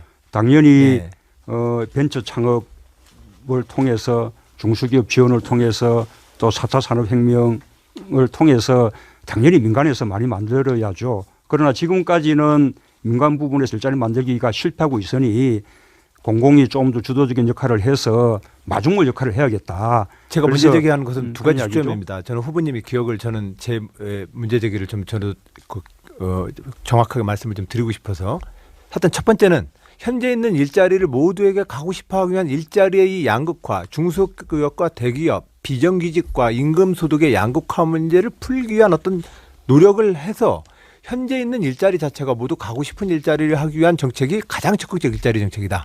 이 말씀을 강조하고 싶었고요. 두 번째로는 공공 분야의 일자리 속에서는 예를 들면 우리가 돌봄 서비스라든지 사회적 서비스 분야에서 우리가 일자리가 많이 필요합니다. 또 특히 국방 분야에서도 일부의 일자리가 필요합니다. 자, 이런 공공 분야에 대한 일자리를 만드는 것은 우리가 어떠한 사회적 서비스로 국가로 갈 것이냐에 대해서는 우리가 거기서 논의를 해야지. 예, 그 점에서는 일자리 부족 문제에 대해서 대안을 공공 분야에서 일자리를 만들겠다고 얘기를 하시니 그 부분은 똑같은 생각이고요. 그러니 제가 그것은 부족하다는 지적을 한 겁니다. 아니 뭐 그 부분 뭐 논쟁하고 싶지 않고 제가 확인 하나 하고 싶은 것은 지금 이제 충남 도정을 맡고 계신데 충남도에서도 이 공공 부분에 복지 이런 쪽에 더 많은 일자리가 필요한데 현실적으로 중앙정부가 이게 조직이나 총액임금비를 통제를 하기 때문에 필요한 일자리도 만들지 못하고 전부 다 비정규직으로 대체하고 그게 현실이지 않습니까? 만약에 충남도에서도 조직이나 인사에 대해서 보다 많은 자율권과 자치권을 가진다면 굉장히 많은 공공 일자리를 만들어낼 수 있다. 이렇게 나는 생각하는데 맞지 않습니까? 예. 그래서 쟁점이 공공 분야의 문 후보님의 공약을 놓고 제가 비판적 말씀을 드렸던 이유는 그것이 현재의 대한민국의 저성장 일자리 부족이라는 현실에 대한 대안으로서 제시됐다면 부족하다는 걸 지적한 겁니다. 경제 산업 속에서의 노동 정책은 다른 방법으로 접근해야 된다. 그것에 대한 질문에 공공 분야에 대해서 81만 개 만들겠다라고 얘기하는 것은 뭔가 피트가 안 맞는다는 말씀을 좀 드린 겁니다. 공공 부분과 민간 부분이 함께 일자리를 만들어야 된다라고 정리를 하고요. 그다음에 제가 왜 이제 이 부분에 대해서 조금 질문을 하고 싶었는가 하면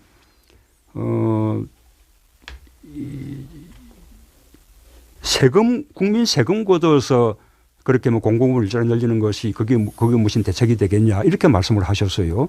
그런데 지금 박근혜 정부에서도 왜냐하면 고용 부분 예산이 합계 72조 원쯤 됩니다.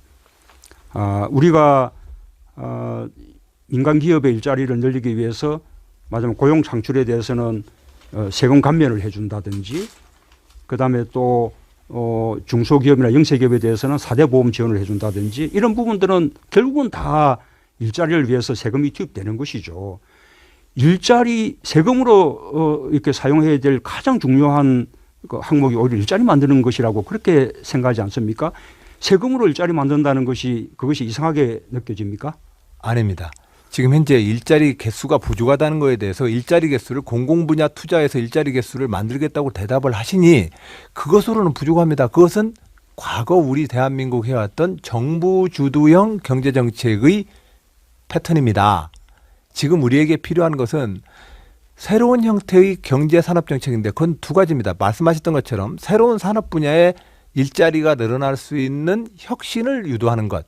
두 번째로는 현재 있는 일자리 개수로도 좋습니다. 그건 공감하고요. 어쨌든 그러기 위해서도 지금은 좀 공공 부분이 마중물 역할을 해줄 필요는 있다라고 이제 말씀을 조금 드리고 싶고 이제는 또 우리 이재명 후보님 또 안 할 수 없는데 또 어쨌든 우리 지금 촛불 전국에서 아주 시원한 말씀으로 또 국민들을 많이 또 대변하셔서 역시 또 우리 당의 외연도 넓어지고 지지도를 높이는 데도 크게 기여를 하셨습니다. 네, 감사합니다. 감사 말씀을 드리고요. 아까 이제 우리 사회 새로운 대한민국을 위해서 재벌 개혁 말씀하셨는데 또 이제 못지않게 중요한 것이 이 적폐청산 가운데서는 권력기관 적폐청산 아니겠습니까? 지금 국정농단 본질은 국가 권력을 사유화해서 국가 시스템을 무너뜨린 게 이게 국정농단의 본질이고 그 중심에 청와대가 있고 검찰이 있고 국정원이 있는 거 아니겠습니까? 그래서 저는 우선 청와대 특권을 버리고 광화문 대통령시대를 열겠다. 그리고 지금의 청와대는 시민들께 돌려드리겠다. 이렇게 그 공약을 했는데 우리 이재명 시장님도 지금 시상실을 성남 시민들께 개방한 것으로 알고 있거든요. 아까 방금 말씀드린 광화문 대통령 시대 공감하시는가요? 문제는 그런 외형들도 매우 중요하죠. 실제로 국민들이 권력을 두려워하지 않고 또 국민들의 의사가 제대로 반영되는 권력 행사가 이루어져야 됩니다. 그 점에 100% 동의하고요. 제가 좀 딴 얘기로 아까 일자리 예산 말씀하셨어요. 저는 일자리 뭐 100만 개도 좋은데 그 예산 80만 개 만들려면 1인당 3천만 원만 잡아도 24조 원인데 법인세 증세 없이 어떻게 그걸 할 수 있는지 정말로 신통할 제가 공공 부분 그래서 81만 개 일자리 만들겠다 했는데 그 가운데 공무원에 해당하는 것은 17만 개쯤 돼요. 네. 그러면 거기에 소요되는 예산은 21조 원쯤 듭니다. 네. 임기 중에. 그래서 해마다 4조 2천억 정도면 해결된다는 말씀을 드리고 싶고 그것도 공무원 초임으로 계산한 것이 아니라 공무원 5년 차 7급 5호봉 또 경찰 경사 5호봉으로 계산한 것이라는 말씀을 드리고요. 아까 말씀하신 대로 기본소득 보장 28조에 그 토지 배당 또 15조, 네. 43조. 저는 그런 돈 같으면 기본소득 보장도 좋지만 일자리 만들어내면 네. 국민들의 소득이 절로 이렇게 보장되지 않을까 싶습니다. 일자리도 저희가 별도로 만들 거고요. 제가 드리는 말씀은 80만 개의 일자리를 공공영리에서 만드는 거 다 동의하지만 왜 법인세 인상이 가장 마지막 순위여야 하는지 왜 이 사회의 가장 강자인 재벌들에게 가장 유리한 정책 순위를 정하는 것인지가 저는 계속 의문이어서 그 부분 아까 안희정 후보님이 너무나 설명을 잘해 주셨어요. 전체 우리가 하려고 하는 사업들에 대해서 재원 대책들을 국민들에게 설명해야 되는 것이죠. 그래서 1차적으로는 고소득자들의 소득세 그리고 또 고액 상속, 고액 정리에 대한 또 세금. 그거 다 늘려도 제가 계산해 보니까 5조 원 만들기가 어렵더라고요. 법인세 그렇지 외에는. 않습니다. 우리 그렇게 해서 이 우리의 조세 부담률을 1%만 높여도 무려 15조 정도의 결국 서민들의 세금을 올리는 거 아닙니까? 자, 네. 지금 여러분께서는 시사다키 정관용입니다. 특집 더불어민주당 제19대 대통령 예비 후보자 토론회 함께하고 계시고요. 문재인 후보의 17분 주도권 토론까지 지금 듣고 계십니다. 문재인 후보의 주도권 토론 시간에는 최성 후보, 이재명 후보가 질문을 받은 사람이 역질문을 하는 진풍경이 또 펼쳐지기도 했는데 이런 분위기를 화기애애 이 정도 표현하면 어떨까 싶네요. 마지막 최성 후보 17분 주도권 토론 시작해 주시죠. 네, 최성 고양시장입니다. 이렇게 또 주도적 토론을 하게 되니까 감회가 새롭습니다. 김대중 대통령님의 TV 토론 대책팀장으로서 정말 힘든 여야 간의 정권 교체를 이루게 했던 저 최성이 이제 후보가 돼서 이 자리에서 김대중 대통령님과 노무현 대통령을 이야기하면서 나라의 미래에 대해서 이야기한다는 게 우선 감회가 새롭고요. 또 이 촛불 민심, 촛불 광장의 현장에서 정말 고3 수능생들, 우리 청소년들의 눈물 어린 분노를 보면서 정말 시장으로서 무한 책임을 느끼고 결심을 하게 됐습니다. 그리고 가장 먼저 예비 후보 등록을 했는데 사실 2달 동안 우리 세 분의 후보들하고 뭐 한 번도 이런 사자 면담조차도 이루어지지 않으면서 참 여러 가지 이 자괴감도 많이 들었습니다만은 우리 문재인 후보님께도 사실 이러저런 통로를 통해서 항의를 하고 했습니다만 문 후보님이 뭐 탄핵 이야기 하시더니 뭐 당신께서는 좋은 예능 프로그램 다 나가시고 우리는 또 뭐 기회가 주어지지 않아서 사실 섭했는데 오늘 또 공정하게 저에게 또 많은 기회를 주셔서 사람인지라 조금 마음이 편해졌고요. 정작 우리 이재명 후보님 또 안희정 후보님은 뭐 대화할 때마다 공정 배려하는데 너무 저를 무시하는 것 같아서 앞으로 이 좀 배려를 하셔서 질문을 좀 공정하게 해주시기 바랍니다. 네. 안희정 후보님께 질문을 드리도록 하겠습니다. 지금 우리 안희정 후보님은 누가 보더라도 원칙의 정치인, 소신의 정치인, 그리고 포용의 정치인, 뭐 나이를 떠나서 그렇게 평가돼 왔는데 지금 대한민국 정치판이 충격이에요. 왜 안희정 후보가 그런 소신과 철학을 가진 분이 이 현지 탄핵 인용을 앞두고 있는 이 중차대한 시기에 박근혜 대통령을 절대적으로 옹호해 보이는 이런 선한 의지 발언을 하고 또 이 적폐 세력의 몸통이라고 할 수 있는 새누리당과의 대연정을 이야기하고 또 금방 사과를 해버리면 되는데 말실수가 아니다. 자유한국당하고도 이렇게 이 대연정을 하겠다 해서 지금 아실지 모르지만 우리 안희정 후보님을 지지하는 분들이 더 충격에 빠져 있어요. 질문을 드리겠습니다. 더 이상 민주주의와 정당 정치의 원칙을 훼손하지 마십시오. 대선을 앞두고 명분 없는 이합집산이 거듭된다면 한국의 정당 정치는 또다시 큰 혼란에 빠지게 됩니다. 낡은 정치로는 새로운 대한민국을 열 수 없습니다. 저희들을 믿고 은퇴해 주십시오. 안 후보님, 이게 누가 하신 말씀인지 잘 아시죠? 이 말을 누가 한지 잘 모르세요? 예. 기억났습니다. 네. 제 페이스북에서 따오신 글이죠? 예. 그렇죠. 네. 우리 안희정 후보님이 오늘로부터 딱 2달 전 네. 손학규 전 대표에게 정계 은퇴하라면서 하신 말씀입니다. 지금 박근혜 대통령의 현재 탄핵을 이렇게 목전에 두고 온 국민이 지금 분노와 불안 속에서 보고 있는 상황에서 어떻게 이 박근혜 국정농단 세력인 또 다른 몸통이고 공범인 자유한국당과의 대연정을, 연정이라는 건 연립정부예요. 우리 계속 협치와 대연정, 소연정을 우리 후보님이 모르시는지 모르겠지만 이거야말로 민주주의와 정당 정치의 원칙에 정면 위배되는 거 아닌가요? 어떻게 생각하세요? 저는 누가 대통령이 되더라도 우리 최성 후보님이 대통령이 되시더라도 그 다음 날 우회와 맞닥뜨려야 될 현실을 어떻게 풀 것이냐에 대해서 말씀을 좀 드리고 있습니다.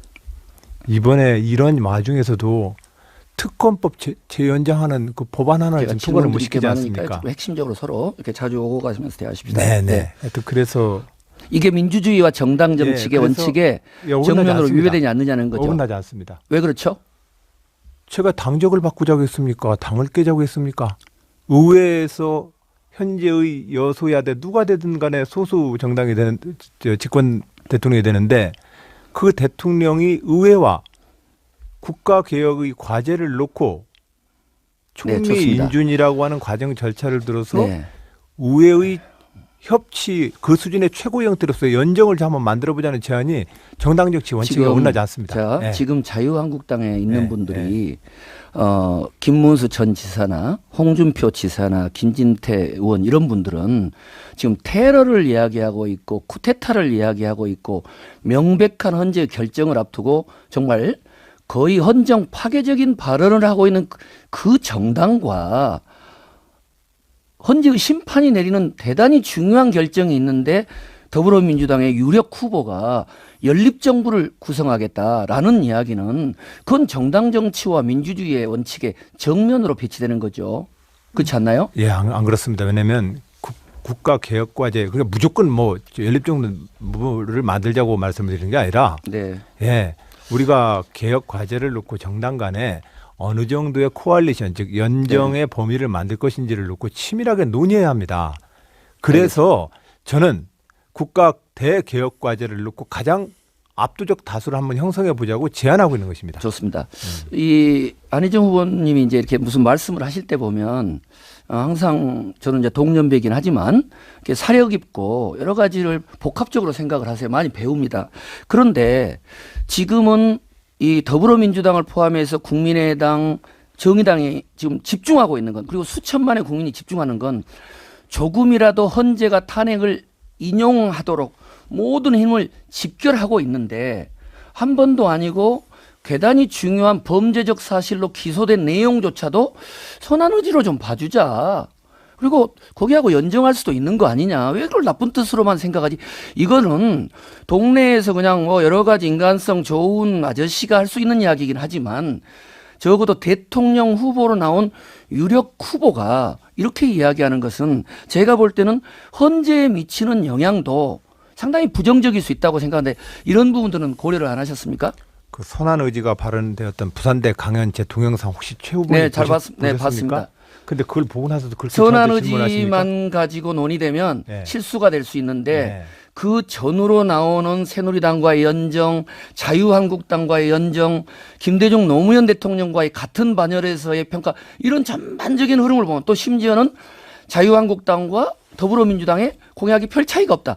이런 흐름들은 오히려 저는 안 지사님께 여쭤보는 부분은 안 지사님을 전폭적으로 지지했던 후보들이 지금 안 후보님의 정체성이 뭐냐? 정말 더불어민주당의 후보로 나갈 수 있는 거냐? 아니면 자유한국당의 후보 아니냐? 이런 논의들은 오히려 그런 여론들은 안 듣고 계시나요? 지금 대연정 즉 의회와의 대통령과의 좀 더 협치 수준을 높이는 것이 이 현재의 헌법이 작동 가능한 유일한 길 같습니다. 그러나 연합정부를 구성하더라도 국가개혁과제를 놓고 정당 간에 치밀한 논의를 해야 합니다. 그리고 그것이 민주주의 정당 정치의 원리에 맞습니다. 이 말씀을 좀 드렸던 것이고요. 네. 그것 자체를 우리 최성 후보님도 잘 아시겠지만 저는 이 당에서 30년 동안 이 당을 지켜온 사람입니다. 모든 선배님들이 탈당을 하고 철새 정치를 할 때도 이 당에 남았습니다. 네, 심지어 네. 당에서 네. 감옥을 보내도 책임지고 감옥 갔다 왔습니다. 네. 그런 저에게 제가 이제 와서 무원칙한 철새 정치 같은 네. 의심은 안 해주셨으면 좋겠습니다. 그건 정말로 저로서는 슬픈 이야기입니다. 네, 후보님. 네. 탈당의 유무도 문제지만 네. 그 당에 함께하면서 또 당의 정체성만이 아니라 촛불 민심을 어떤 반영하기 위한다면 오히려 저는 후보님께 앞으로 긴 여정이 있는데 정말 국민들이 민주개혁 진영이 안 후보님에서 어떤 기대를 하고 있고 이번 발언에 대해서 얼마만큼 심각한 그런 이 어떤 문제 제기와 이 후회를 하고 있는가를 저는 오히려 좀 경청을 했으면 좋겠고요. 잠깐만요.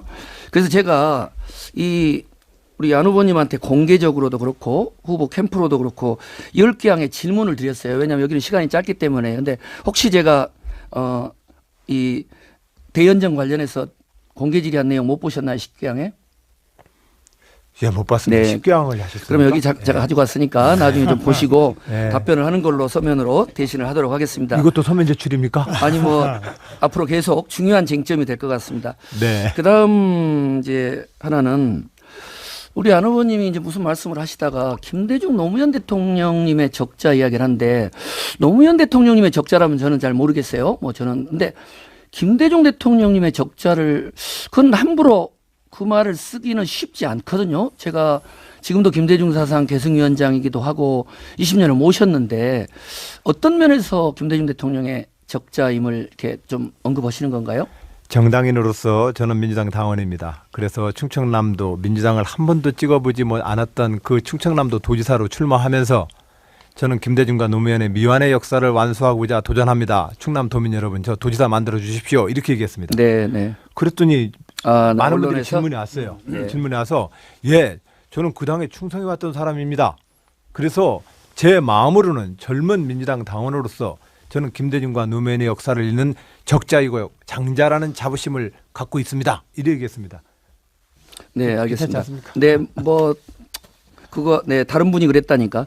하나 더 여쭤보면 이 사드 배치 관련해서 지금 이제 아주 뜨거운 관심이 일고 있는데 안희정 후보께서 아까 조금 전에 이야기했던 그런 연정의 맥락에서 박근혜 정부의 창조 경제도, 이명박 정부의 4대강을 포함한 녹색 경제도 계승하겠다. 그러면서 사드 배치조차도 일찍 존중하겠다 했단 말이에요. 그런데 이 사드 배치 문제는 국회 비준동의 문제가 쟁점인데 국회 비준동의를 해야 되는 거 아닙니까? 어떻게 생각하십니까?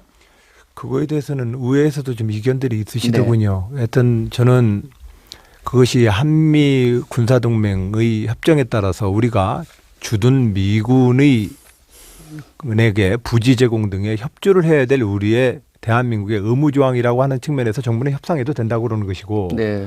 의회나 우리 문제제기는 그것은 심각한 주제이므로 의회에 비준을 좀 받아야 된다라고 얘기하셨지 않았습니까? 그런데 여기서 이제 흥미로운 점은 네. 김대중 정부와 노무현 정부에서 이와 유사한 여러 가지 협정들은 네. 다 국회 비준 동의를 밟았어요. 네. 그럼 저는 적어도 DJ 노무현 대통령의 적자임을 내세우는 안희정 후보님이시라면 이런 사안이 나오면 그냥 현 박근혜 정부가 그냥 사고쳐서 한 거니까 잘못됐지만 그냥 나는 인정한다 이럴 게 아니라 국회 비준 동의 여부에 대한 좀 꼼꼼한 검토도 좀 하고 신중하게 이야기를 해야지. 온 국민이 사드 문제나 이런 FTA 문제에 대해서 중요한데 그런 것들이 너무 좀 한쪽으로 치우치지 않느냐 이런 생각을 되고요. 이 정도로 우리 안 후보님 질문 드리고 우리 이재명 후보님한테 좀 질문 좀 드릴게요. 감사합니다. 이 사드 배치 문제 관련해서 역시 이제 사이다 발언으로 결사 반대다 이제 이렇게 강조를 하셨습니다. 결사까지는 안 했습니다. 아, 네네. 네, 정확. 네, 이제 네. 분위기가 어떻든 뭐, 네, 또 반대하는 분들이 또 너무 네, 저기했다. 네, 네. 그러면서 이제 또 최근에는 한반도 미사일 방어 체계가 완성되면 사드를 철수할 수 있다 이랬다가 이제 오늘 또 다시 입장은 변화가 없다 이렇게 이야기를 했고요. 또 주한미군 철수할 각오를 하더라도 그에 맞춰 국방 정책을 수립해야 된다 이런 말씀을 하셨는데 저는 우리 뭐 이재명 시장님 경기도에서 이제 자주 뵈서 스타일을 너무 잘하는데 아까 이제 재벌 논의 때도 그렇고 이런 사드 문제 이런 것은 이렇게 종합적으로 우리의 북핵 문제 또 트럼프 행정부와의 한미 동맹 문제 또 여러 가지 이 사드 문제가 가져다줄 중국과의 관계 그러면서 사드에 대한 해법도 좀 나오고 주한미군 철수도 이런 문제가 나와야 되는데 이렇게 촛불 광장에서 하시듯 이렇게 사이다 발언을 하게 될 경우는 사실 이것이 가져다줄 파장이 대단히 크다고 보거든요.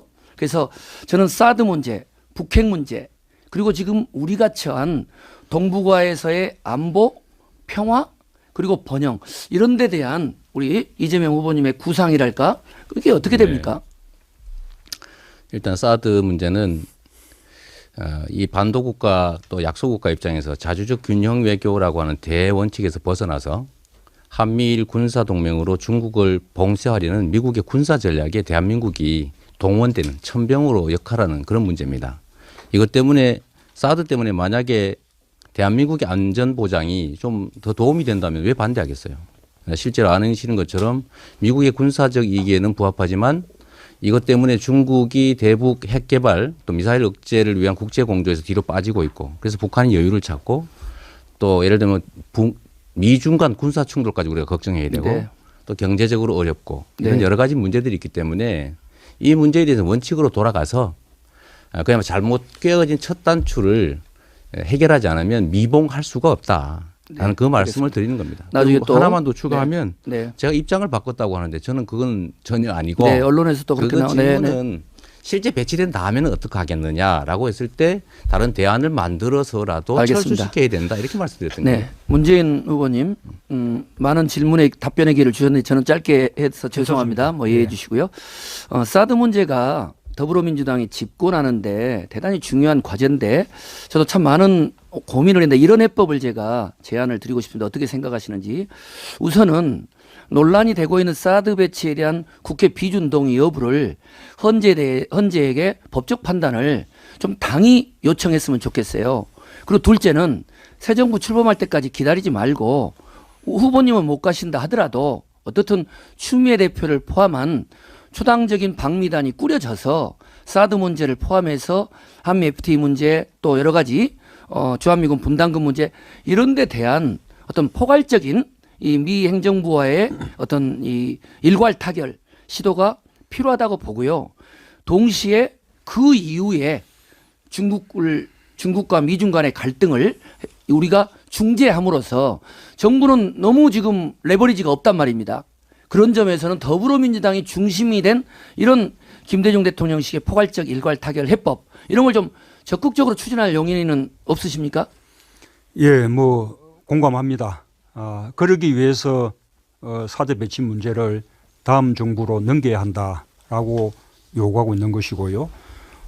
지금 그 탄핵당한 이 정부가 사드 배치 문제에 대해서 대못질을 하지 않고 다음 정부로 밀어준다면 저는 충분히 그 국회 비준과 외교적인 설득 노력을 통해서 안보도 지키고 국익도 지키고 이렇게 해낼 자신이 있습니다. 네. 국회 비준 동의는 저도 여러 가지 법적 검토를 해봤는데 충분히 비준 동의를 받을 만한 이 요건들이 있습니다. 저도 비준 대상이라고 확신합니다. 그러시죠? 그래서 이제는 더불어민주당이 사드를 찬성하냐 반대하느냐 평양을 먼저 가느냐 미국을 먼저 가느냐 이런 저차적인 논쟁이 아니라 정말 이러한 문제를 해결하는 주체로서 적극적인 그런 외교력을 발휘해야 된다고 봅니다. 저는 경선 중에라도 이런 기회가 되면 제가 직접 미국을 방문할 용의도 있습니다. 답변 시간 조금만 주십시오. 네, 질문이 나온 거죠? 예. 그러니까 한 20초만 마무리. 예. 이 국회의 비준 동의는 반드시 필요하다 보고요. 그 점에 대해서 우리가 헌법재판으로 다툴 수 있는 길은 권한쟁의 심판 청구를 제기하는 것이죠. 근데 이 권한쟁의 심판 청구는 당 차원에서나 국회의원 개인 차원에서는 할 수가 없고 국회의장께서 국회를 대표해서 제기해 주셔야 되거든요. 그래서 지금 우리 더불어민주당에서는 지속적으로 이것이 국회 비준 사항이다라고 지금 말씀을 드리고 있고 또 의장께도 그렇게 요청드리고 있습니다. 알겠습니다. 우리 최성 후보가 저희가 미리 공통 질문을 드렸는데 아실 텐데 사드 문제를 모든 후보에게 물어봤어요.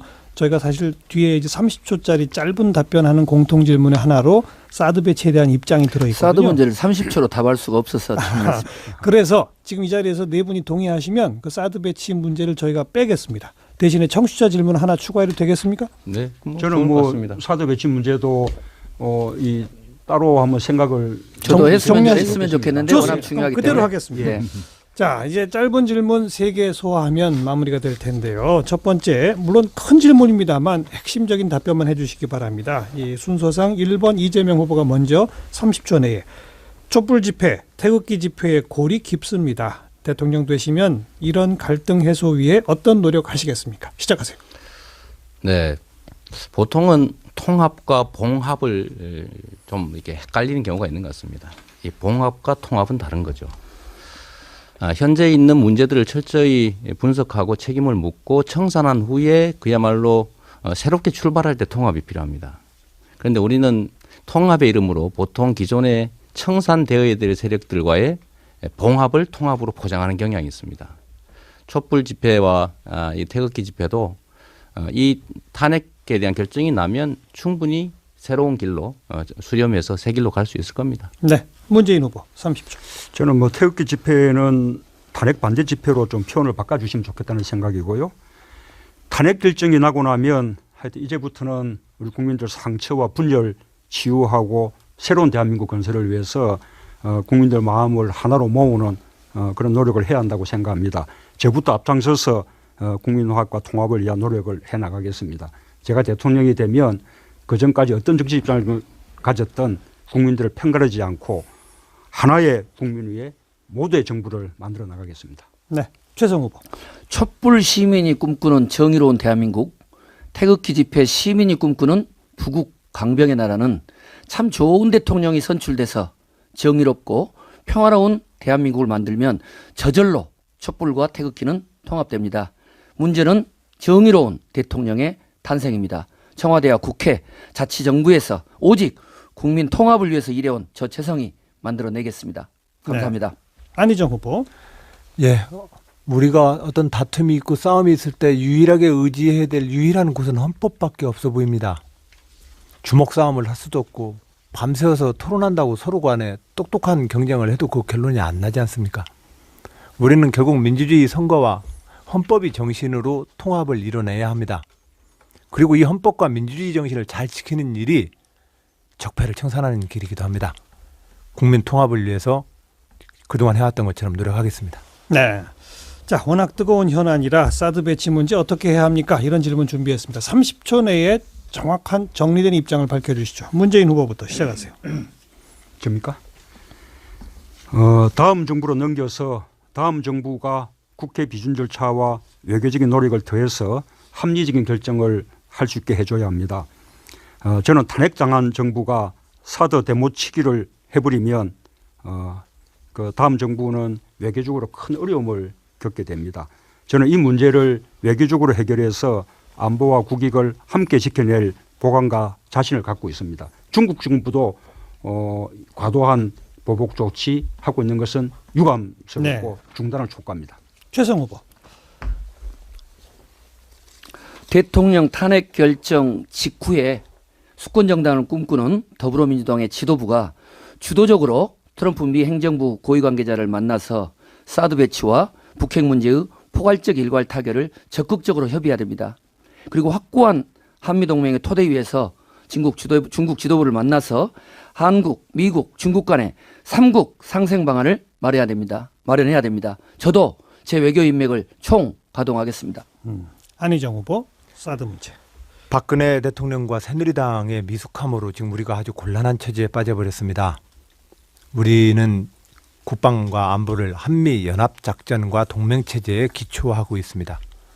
그런데 현재 지금 우리의 이러한 국방과 안보에 대한 결정이 우리의 당연한 주권 국가로서의 자기 결정권이 G2라고 하는 미중의 국제적 정세 속에 위험에 빠져 있습니다.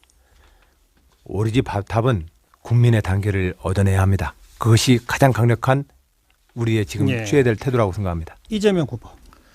사드는 대한민국 안보에 도움도 되지 않으면서 경제적으로도 안보상으로도 명백하게 피해만 입히는 조치가 맞습니다.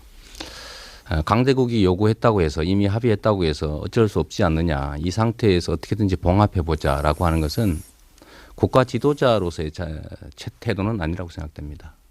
잘못된 것이 있다면, 그리고 고쳐야 된다면, 그게 바른 길이라면 힘들어도 길을 만들어서 가야 되는 것이 바로 국가 지도자이기 때문에 사드 문제는 적당히 무마할 게 아니라 원천적으로 되돌아가야 된다 이렇게 생각합니다. 자, 이제 오늘의 마지막 공통 질문입니다. 청취자분들이 생방송 진행을 듣고 또 보시다가 보내주신 질문 가운데 아주 많은 질문이 이렇게 들어왔어요. 최성 후보가 먼저 답변하실 시간이고 30초 이내입니다. 대통령의 탄핵이 이제 인용이 되면 대통령은 자연인 신분이 됩니다. 그 후에 박근혜 대통령에 대한 수사와 사법 처리 어떻게 해야 한다고 생각하십니까? 이런 질문에 대해서 30초 내에 답변해 주시죠. 최성 후보부터. 대한민국의 불행한 역사가 오게 된 하나의 계기 중에 하나는 일제 식민시대의 유산을 청산하지 못하고, 그리고 박정희 군사정권 시절의 유산을 청산하지 못한 그런 측면이라고 봅니다. 이번에 박근혜 대통령에 대한 탄핵이 이루어지더라도 이 과정에서 벌어졌던 국정농단의 이런 실태들 정말 모든 부분에서 법적으로 판단해서 역사에 이런 이 비극적 사태가 재현되지 않는 그런 엄정한 법적 심판을 내려야 된다고 봅니다. 네, 안희정 후보. 예, 헌법과 법률의 정신대로 진행된 수사는 수사대로 진행해야 합니다. 우리는 법 위에 어떠한 특권 세력도 존재할 수 없습니다. 그런 점에서 일체의 정치적 불법 사실에 대해서는 정치적 타협과 해법의 논의를 저는 거부합니다. 헌법과 법률의 정신으로 갑시다. 제가 늘 상권 분립을 얘기하고 법치 정신을 강조하는 이유입니다. 이제 더 이상 모든 어떤 사건들을 정치적 봉합이라는 이름으로는 처리하지 않을 계획입니다. 네, 이재명 후보. 대한민국은 민주공화국이고 민주공화국의 가치 중에 가장 중요한 것은 법 앞에 만인이 평등하다는 것입니다.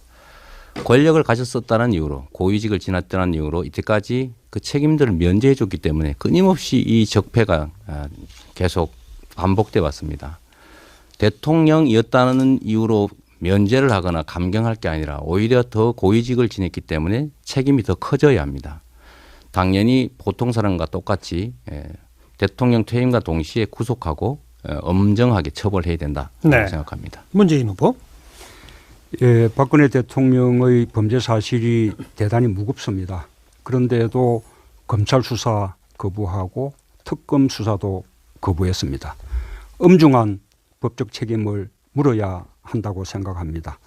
누구나 법 앞에 평등하다라는 사실을 분명하게 보여서 사법 정의를 바로 세워야 한다고 생각합니다. 네. 이렇게 해서 이제 준비된 질문은 모두 마무리가 됐고요. 이제 마지막 지지 호소하실 수 있는 마무리 발언 시간입니다. 원래는 2분 정도 시간을 드리려고 했는데 조금 지체가 돼서 1분 30초로 변경할 테니까요. 1분 30초 내에 우리 안희정 후보부터 마무리 발언 시작하시죠.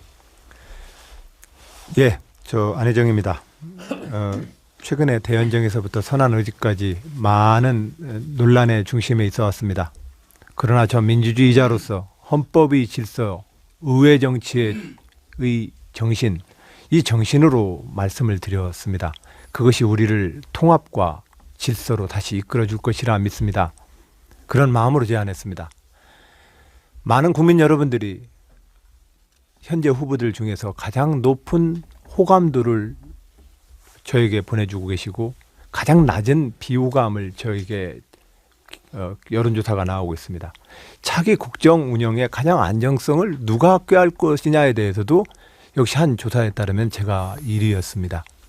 예, 민주당의 외연을 넓히고 그리고 우리 민주당이 오랫동안 지내왔었던 중도 보수까지 당의 외연을 더욱더 넓혀서 우리 당이 이 정권 교체가 대한민국의 새로운 정치 그리고 대한민국 주도 세력의 교체로 저는 만들어 보고자 합니다. 그 길이 우리 민주당을 위해서뿐만이 아니라 대한민국의 이 분단과 전쟁과 독재를 겪었던 이 대한민국의 정쟁의 정치를 극복시키라는 국민의 명령이기 때문에 그렇습니다. 저는 지금 그 세계를 가고 있습니다. 저의 이 길에 많은 국민 여러분 격려해 주고 계십니다. 열심히 하겠습니다. 감사합니다. 네, 다음 이재명 후보 마무리 발언. 네, 제가 며칠 전에 이제 소위 호남 지역을 3일간 둘러봤습니다. 분열의 상처가 엄청나게 큽니다. 통합을 통해서 야권의 집권 가능성을 높이고 또 국정개혁 동력을 만들어서 진정으로 국민들이 바라는 제대로 된 정권 교체, 제대로 된 나라를 만들자는 열망이 참으로 컸습니다. 반드시 야권 연합 정권을 만들어서 우리 국민들의 열망대로 공정한 나라 꼭 만들었으면 좋겠습니다. 민주당의 후보를 과연 어떤 사람이 하는 것이 좋겠는가? 저는 민주당이라고 하는 거대한 정치 세력의 후보, 그 대표를 뽑는 것이기 때문에 그가 가진 세력, 또 그가 물려받은 정치적 유산, 그의 혈통 이런 것들을 따질 게 아니라 흙수저라 할지라도 그야말로 성공할 수 있는 그 개인의 자질과 역량과 실적을 보고 판단해 주시면 진정으로 공정한 나라가 우리 민주당에서부터 시작될 수 있다라고 생각합니다. 미국의 버니 샌더스를 민주당의 기득권으로 막은 결과는 결국 대선에서의 패배였습니다. 우리 국민들의 열망대로 그가 가진 세력이나 유산이 아니라 그가 가진 역량과 가치와 철학과 또 그가 공인으로서 만들어 온 실적 이걸 기준으로 판단한다면 저는 제가 민주당의 대선 후보로 가장 합당하다고 확신합니다. 우리 국민들이 원하는 바대로 공정한 나라 만들 수 있는 기득권과도 싸워서 이길 수 있는 또 이겨왔던 이재명을 지지해 주십시오. 네, 문재인 후보 마무리 발언. 예, 문재인입니다. 국민 여러분들께서 어떻게 들으셨는지 모르겠습니다. 우리 당 후보들은 자랑스러운 하나의 팀입니다. 우리 후보들의 지지도 합계가 60%가 넘습니다. 함께 할 때 우리는 강하고 또 함께 하면 우리는 정권 교체 해낼 수가 있습니다. 저 문재인의 가장 큰 장점은 국정 경험을 가진 유일한 후보라는 사실뿐만 아니라 참여정부의 성공과 실패의 교훈을 함께 가지고 있다는 사실입니다. 그리고 거기에 더해서 이렇게 함께할 든든한 팀과 든든한 당이 있습니다. 더 준비된 후보 저 문재인이 저 혼자만의 힘이 아니라 우리 함께의 힘으로 무너진 대한민국을 다시 일으켜 세우겠습니다. 정권 교체, 적폐청산, 완전히 새로운 대한민국 저 문재인의 모든 것을 걸고 반드시 이루겠습니다. 저 문재인과 함께 해 주십시오. 이게 나라냐라는 탄식이 아니라 그래 이게 대한민국이지 라고 자랑스럽게 말할 수 있게 만들겠습니다. 감사합니다. 네, 마지막으로 최성 후보 마무리 발언. 존경하는 국민 여러분, 정말 대한민국 국민은 위대했습니다. 전 세계에서 유례 없는 촛불 명예 시민혁명을 통해서 민주주의와 인권 그리고 행동하는 양심 깨어있는 위대한 힘을 보여주셨습니다. 저 최성 지금은 뒤늦게 후발 주제로 참여했지만 앞으로 더불어민주당 경선을 통해서 제가 고등학교 2학년 시절에 광주 항쟁을 경험하고 김대중 대통령 모시고 역사적인 남북 정상회담을 이루면서 한반도 평화정착을 했던 경험들 그리고 지금 전국 대도시 시장협의회장으로서 고향시장으로서 전국에서의 부채 제로도시 그리고 통일한국의 실리콘밸리 등등에서 이룩한 성과를 위대한 대한민국을 만드는데 모든 열정을 바치겠습니다. 국민 여러분, 당장의 지지율에 너무 연연하시면 안 됩니다. 이명박 대통령, 박근혜 대통령 지지율 높지 않았습니까? 중요한 것은 촛불 민심에 나타난 청렴하고 정의롭고 평화롭고 진정으로 이 나라의 정의와 평화를 세울 수 있는 지도자를 선택하셔야 됩니다. 저 최성은 당장 우리 국민 여러분께 대통령 뽑아달라 이렇게 하지 않겠습니다. 진정으로 우리 더불어민주당에 누가 청렴하고 정의롭게 대한민국을 일구어 나갈 수 있을 것을 앞으로 토론을 통해서 보시고 지지율보다는 적임자를, 적격자를 선택해 주십시오. 최성 이름 두 자도 네. 꼭 기억해 주십시오. 네 분 모두 수고하셨습니다. 이렇게 해서 더불어민주당 제19대 대통령 예비후보자 토론회 시간이 다 됐네요. 힘드셨습니까? 네, 재밌었습니다. 재밌으셨습니까? 예, 아주 만족했습니다. 네. 앞으로 또 계속 토론회가 이어질 텐데 오늘 못 주고받으신 공방이 있으면 또 이어질 토론에서 더 심도 있는 토론을 이어가 주시기를 부탁을 드리겠습니다. 저희가 또 사다리 타기에서 번호까지 매겼는데 거기에도 동참해 주신 거 다시 한번 감사드리고요. 원래 사다리 타고 나면 또 그다음에 뭐 식사 자리는 없습니까? 뭐 짜장면도 배달. 자, 이건 지금 공식 기호는 아닙니다. 여기서만 쓰는 1번 이재명 후보, 2번 문재인 후보, 3번 최성 후보, 4번 안희정 후보 모두 수고하셨습니다. 네, 네, 감사합니다. 감사합니다. 수고하셨습니다. 포토라인이 아닙니다.